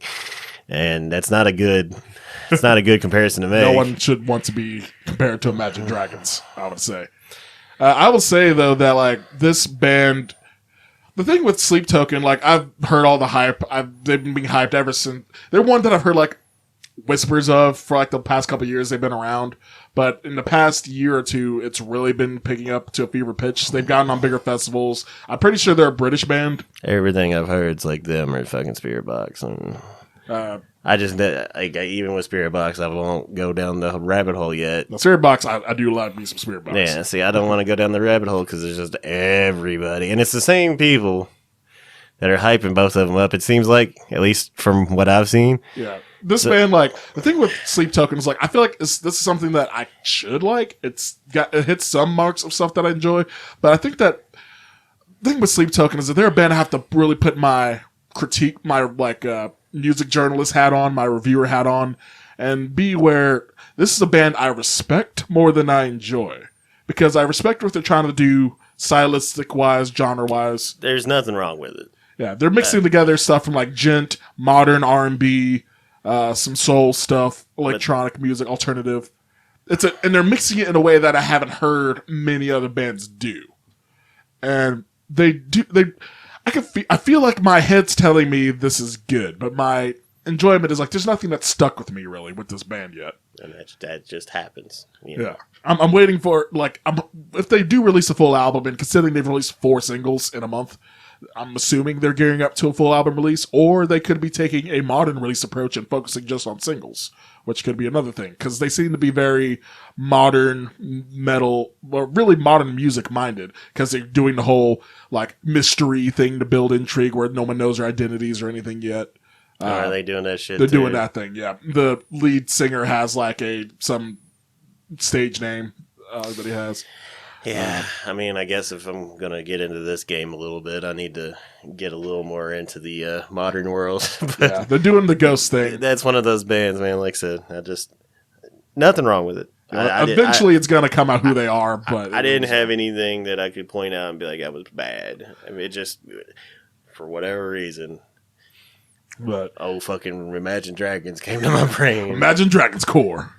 And I liked Imagine Dragons for 2 seconds, and it was just because I like 2 songs. I just like one music video, the Muppet Gladiator Arena. I don't remember that. It's so fucking. I just love the idea. Muppet Gladiators. Oh, dude, yeah, it was like a fucking. But and that was, I guess, when they came out in my head. I don't know. It was like the first thing I saw of them was this Muppet battle arena thing that was going on. And I was like, hey, this band ain't too bad. And then everything I heard after that, I was like, fuck this band so hard. I'm gonna have to look that up. But yeah, Sleep Token, no news on a full album yet, but I think it's the video for Radioactive, if I'm not mistaken. I've seen the video for Radioactive. It ain't that one. It couldn't be that. I remember Bumpet Arena. I remember that. Well, when we get off this podcast, we'll check out some Imagine Dragons, bro. My excitement is unbounded. But all right, but yeah, that's enough on Sleep Token. It might not be Radioactive. There'll be what more. Was their first hit? That was their biggest hit, but I don't know if that was their first. That was their first huge one. Was Radioactive. They had another one that was real big. Believer. That was like another big one of theirs. Oh, fuck it. You're about to look up some Imagine Dragons. Right? Yeah. Well, I gotta figure out what the fuck I gotta figure out where the Muppets are, dude. I never thought that I'd be talking about Imagine Dragons on this podcast in any context. And that I would bring it up. Yeah, like David of all people. Yeah, sorry. Again. In case y'all couldn't tell, David's more of a classic traditional metalhead as far as like his music taste. he's been slowly growing into enjoying some more stuff. We got him into some hardcore stuff. I wouldn't say slowly. Like the span of StormToker has taken me a lot of different directions, but a lot of it hasn't necessarily been metal either. So my expansion isn't necessarily in the metal world as much as it is the musical world as a whole. But yeah, I'm trying to be better and like just pay attention because again, I be harping on motherfuckers about the future of the genre, and I'm over here You're not listening to the future. I'm not listening to the future of the genre, but I understand that it needs to happen. You know, man, maybe this fucking Muppet thing's so damn old. It's like real down in their videos. Yeah. Well, we can find that one possibly later. I would say we'll find it at some point. Maybe, dude. Maybe it's a fever dream, dude. Maybe I'm just like you had a dream thinking of Imagine Dragons. I was like, fuck, there's a dragon and there's some goddamn Muppets. I think it sounds like a mushroom trip you took. I woke up, beat my wiener right off. Jesus Christ. So much wiener talk. I know, dude. Wiener chug. Wiener chug. Wiener chug. Wiener chug. I'm titling this episode Wiener Chug. But, all right, so past Sleep Token, we got some more of your favorite genre in the world to talk about. It says it's fucking radioactive. It says it's radioactive. Okay, it has been a while since I watched that but video. we can totally move on. I'm just letting you know. Right. It is radioactive. Dude, okay, maybe it is radioactive. All right. So, which means I just admitted that I liked that song when it came out. You've lost all your metal. Get your pitchforks out. So by default, hot takes. By default, I love Sleep Token. Next song is another deathcore veteran band, Chelsea Grin, has released a song called. I say you can talk about it. Didn't do nothing. I mean, I was like, who the fuck is this? And then I saw who it was, and I just let it play for a minute, and I was just like, yeah. So this is Chelsea Grin. They released a song this week called Sing to the Grave, which is the first single from the second half of their double album that they are releasing, Suffer in Hell, Suffer in Heaven. This is the first single from the second half that will be Suffer in Heaven, titled Sing to the Grave, and the full album comes out March 17th.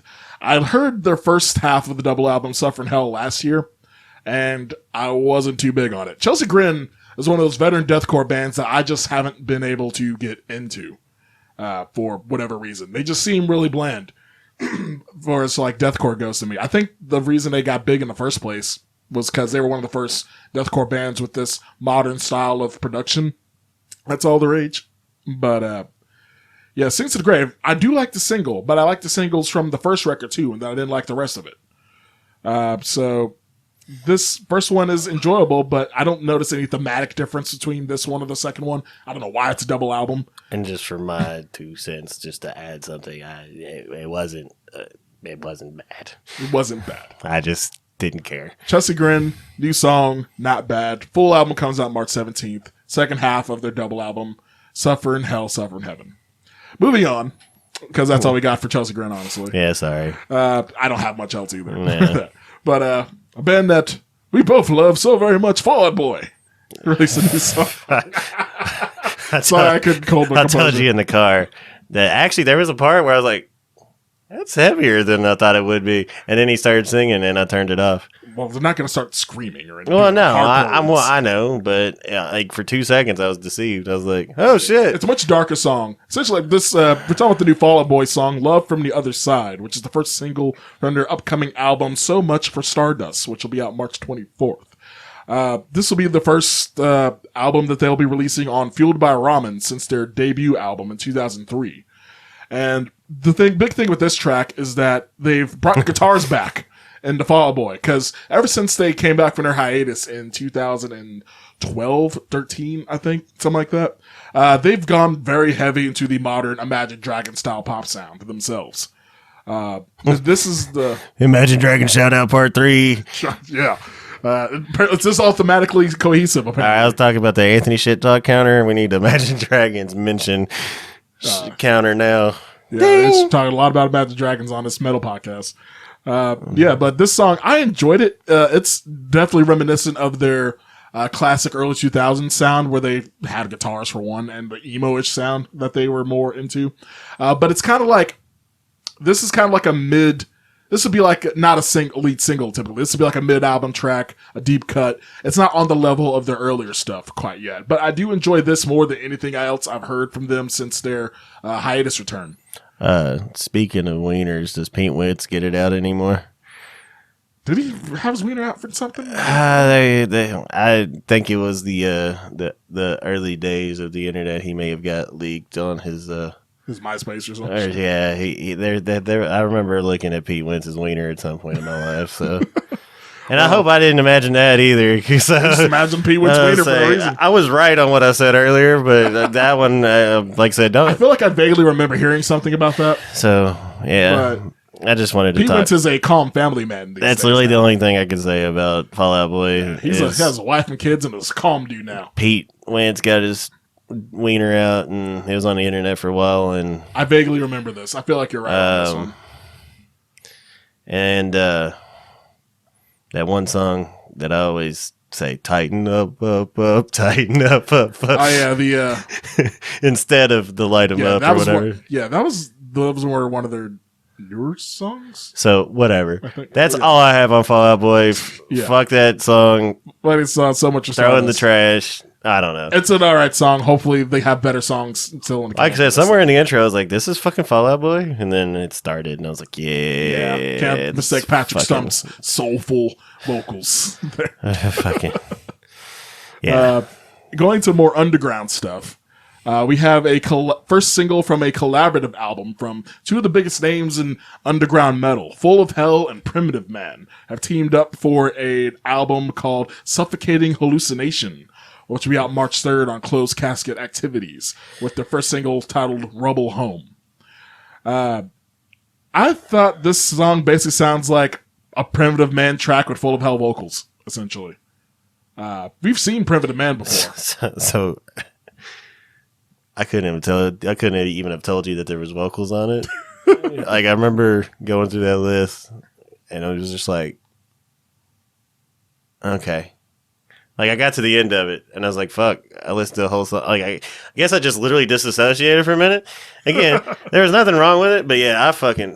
If you're talking about seeing Primitive Man live, I was on a lot of acid, as you do at festivals, and I could not. Personally, I wasn't too big on them live either. And I've seen a lot of hype since then from people that I respect as far as their opinions and shit.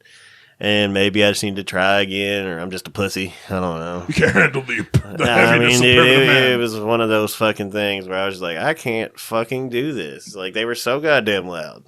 Oh, yeah. And, which is badass. Everything about it's badass. Loud as dicks. But I just, man, and like I said, it might have been acid. Might have been just overstimulated. Like, my goddamn... I was overstimulated, because that was, like, pretty... I was say my pancreas was rattling, so I'm over here like, what the fuck? So, yeah, no, I've never been able to fucking... I guess the thing that sucks about this segment, y'all, I'm kind of there right now. After those first two, I don't, like I said. Yeah, these are like kind of like smaller name. Nothing was fucking offensive, but nothing really stuck to me as like, I need to fucking be about this all of a sudden. Yeah, I thought the track was just okay. Last single to talk about is from Isan, who released a song called Contorted Monuments, which is a collaboration project with Fascination Street Studios, who the only other thing I've known that they've done is record the Halo Effect album, which was that melodic death metal supergroup of sorts of old In Flames members with the singer from Dark Tranquillity together. Came out last year.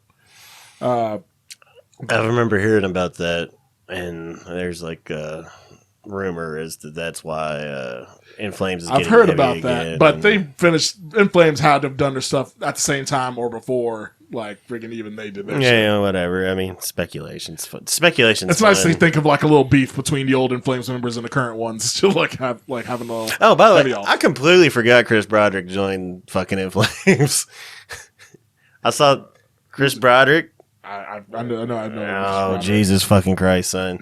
All right, so this is where I educate the music reviewer that knows fucking everything. I know that name. I know that name. He was in Megadeth for fucking ever.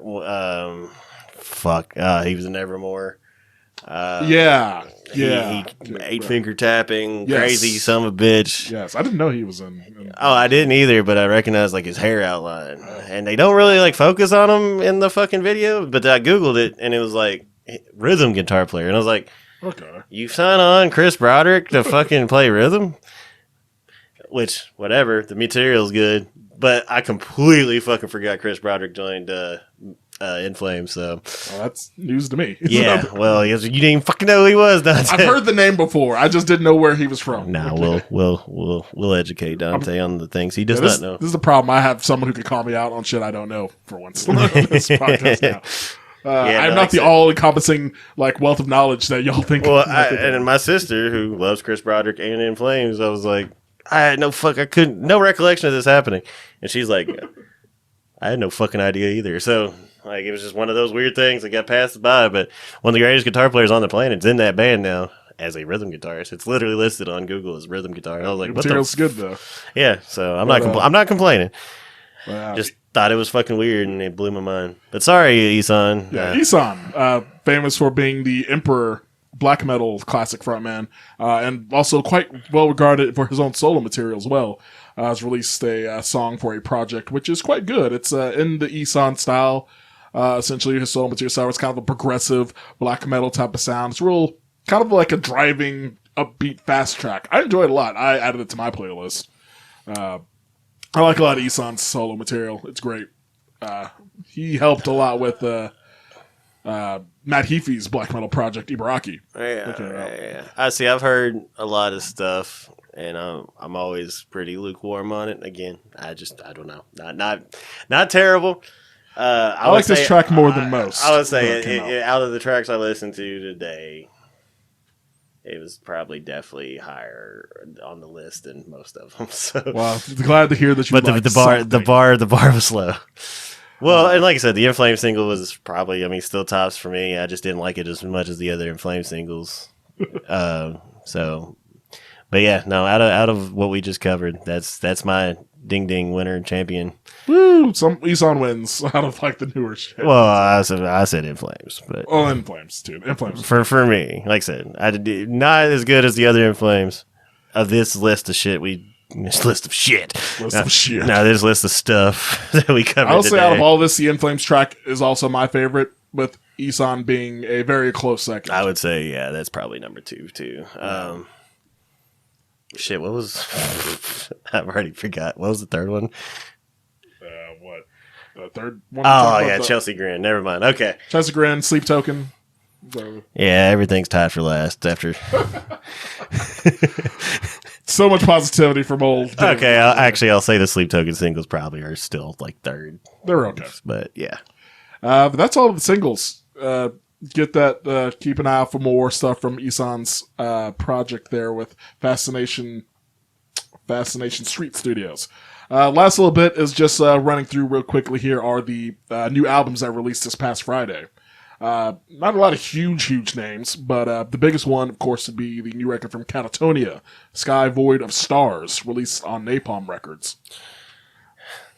Got anything to say on that one, David? Most boring live band ever. Really? Actually, that doesn't surprise me. I feel like that they're a band that I think I would like on record more than live. I feel like I've been so negative today, but yeah, no. I'm too positive most of the time, so we need you to balance it out. I don't want to go into like details on that, but I've seen them. I think twice. A good friend Johnny Martin is real big on Catatonia. He loves Catatonia to death. Yeah, I'm meeting him after we get done with this. Yeah. And I listened to the record. This is the first Catatonia record I've actually thoroughly enjoyed. Actually. They were opening up for Opeth, and Opeth Live plays all the shit, so it wasn't. I know you can have your opinions on their new albums, but Psychedelia. I still love all their new shit. I like their stuff too. I just know a lot of people don't. But live, Opeth just goes on so many different. On Mushrooms, it was the longest set I've ever watched in my life. But Mushrooms will do that sometimes. And that was on the Gojira Devin Townsend tour that I saw them. But I was kind of in the back, tripping my balls off. But they had like they were projected on the screen, but like with filters and shit. So it was like them with the crazy psychedelic visual, but like it was like the whole wall behind them was this big psychedelic visual of them playing and fucking. So yeah, like Catatonia live with a basic light show opening for Opeth. It's hard to beat out when you get followed by that. But I like the new Catatonia record. If you are already a Catatonia fan, you will love the fuck out of this, because if I liked it, you will love it. The other records I'm not quite as familiar with. I've listened to a little bit of some of the other ones. A new rock band that's been real popular, Meneskin, have released their album Rush on Epic and Sony. No fucking idea. No idea. I think they got real big with the cover of that Beggin' song. Well, what's their name? Foreskin? Maneskin. Mane. They're European of some sort. Is that like Latin for foreskin? I have no idea what it means, honestly. But I've heard some tracks on them. It's like upbeat hard rock, a little bit of funk in there, I think. It's Algonquin for Weiner Chug. Jesus Christ. Yeah, I haven't listened to that album yet, but I will listen to it this week. I may have some words on it if I feel any sort of way about it in my socials. For you power metal fans in the audience, Twilight Force has released their album At the Heart of Wintervale on Nuclear Blast Records. Nerds. It is very nerdy. They are gloriously big on just all the cheesiness of power metal. They just push that to 11. I haven't listened to that one yet either. I've heard other reviewers say that it's good. We'll see. Power metal's a genre that I'm kind of very hit or miss for me, and usually miss. One that you do know about, and you've heard a little tad bit before, a new EP, the self-titled EP from Heaven's Gate, just released Friday. This is the band that has Tony Foresta on vocals with Paul Mazurkowitz of Cannibal Corpse on drums. On the way to a show, I played one of the songs for you, David, Jerusalem Syndrome, on the way to a show we had at Magbar or something in Louisville. And basically that track sounded essentially like a slightly heavier Iron Reagan track. So it's good. But I listened to the full EP, actually on the way to get you, funny enough. Listen to the full Heaven's Gate EP. It doesn't sound like another Tony Foresta project, amazingly. He actually does some like heavier style vocals, some more extreme style vocals on it a little bit. I'll have to check it out because I like everything. It's kind of like it's still got a crossover thrash vibe into it, but it's like heavier though. It's a heavier, little more deathy influence to it. It's actually, I'm just glad it sounds different from being another Voice. Heaven's Gate. Yeah, Heaven's Gate. I'll have to remember that. Atrocity have released their album Occult 3 on Massacre Records. There are some like kind of straight up death metal band. Imperium. Fuck, this name is hard. Imperium Decandes?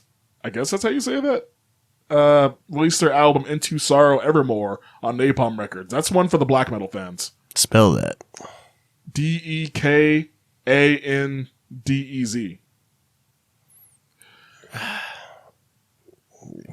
Pass. Phone a friend, something. They're an underground-ish black metal band. Yeah, that one. The Candy's nuts. The band Riverside has released their album ID Entity on Inside Out Records. That's another Johnny Martin favorite. Really? Like they're very prog rocky, that one. I listened to like 2 songs from the new album, and it sounded actually okay. It was all right. It's one of those ones I can do in doses. So the full albums lose me a little bit. I've actually jammed him more because of him, but like I said, yeah, kind of one of those ones that I can do for jaunts, not full runs. Yeah, not marathons. And finally, Celestial Wizard has re-released their album Winds of the Cosmos on Scarlet Records. I already covered and listened to this album when they released it independently. I believe either early last year or the year before. But it was taken off social media as they got signed to Scarlet Records and re-released. And this album is quite good. It was actually one of my favorites the month it originally came out as a self-release album. They kind of have they kind of do a melodic death metal thing, but guitar-wise, instead of doing like the whole Gothenburg metal thing, they do more of like a traditional metal guitar style, but with a mixture of melodic and growled vocals. So it's kind of like an In Flames or a Dark Tranquility, but more traditional heavy metal style, which is pretty cool. I give it a thumbs up. It's definitely one worth checking out. I'll look into it. And that is all we have for you this week. This is the first podcast with old David on it. I hope that y'all enjoyed it. How'd you feel about it, David? How'd you like being on this? Worst fucking experience of my life. Worst fucking experience. I got hemorrhoids. Fucking. It was fun, man. I'm always down to shoot the shit, and like I said, it gives me more reason to pay attention to the greater overall picture of the genre. Be a little more up to date on what's happening in the world of metal. Because, like I said, I'm totally beating the table, and like I said, the future needs to be addressed. Yes, and so. Like I said, I need to get on the future wave. But yeah, man, and like I said, we got other stuff in the pipeline that we want to work on. I'm down to come back and do this whenever. And like I said, hell, if we just want certain albums, if we want to review together and yada yada, we can. Like I said, I'm open to doing whatever. I would say, honestly, just look out, pay attention to my socials, which right now is just David Andrew Langley. Yes. If you're on Instagrams, he is Dr. David Dorito, which I do not utilize worth the fuck, but I'm always trying to be better. And follow the band our band StormToker, and then obviously Heavy Haystack. But yeah, so like I said, I'm down to keep doing more. We've only been talking about doing this for almost a year and a half, 2 years. And finally, both of us are on a podcast together on episode 9. And we're on a break of shows, and and we're about to get a whole lot more busy. So it's gonna be. Hey, we got this mobile, and fuck, we can do this on the road. We could do this on the road. So we can figure it out. Got time to kill on the road. It's just once you do the first one, the rest of it's just doing it. So it's like anal sex. You do it the first time, and then it just loosens things up from there. Yeah, as soon as you watch a mirror, you just find the nearest bathroom to get a wiener. The nearest horse to jump on. By God, but you know what I mean. Wink, wink. If you want to keep up with the Heavy Haystack and hear more of David's wonderful phrases and rambling, you can follow us at the Heavy Haystack on everything. If you want to send questions or comments, you can email us at theheavyhaystack@gmail.com for sending in just questions, comments, suggestions, or talking about how to get your song on the Heavy Haystack podcast. Just be nice to us. Please be nice. So I can't handle criticism. I believe that's all we have for you this week. We will have another episode out in a week. I'll possibly either by myself or with David again, possibly if time permits. But yeah, I'd say that is all we got for you this week. So peace, love, music, and we shall see you all next time. Deuces!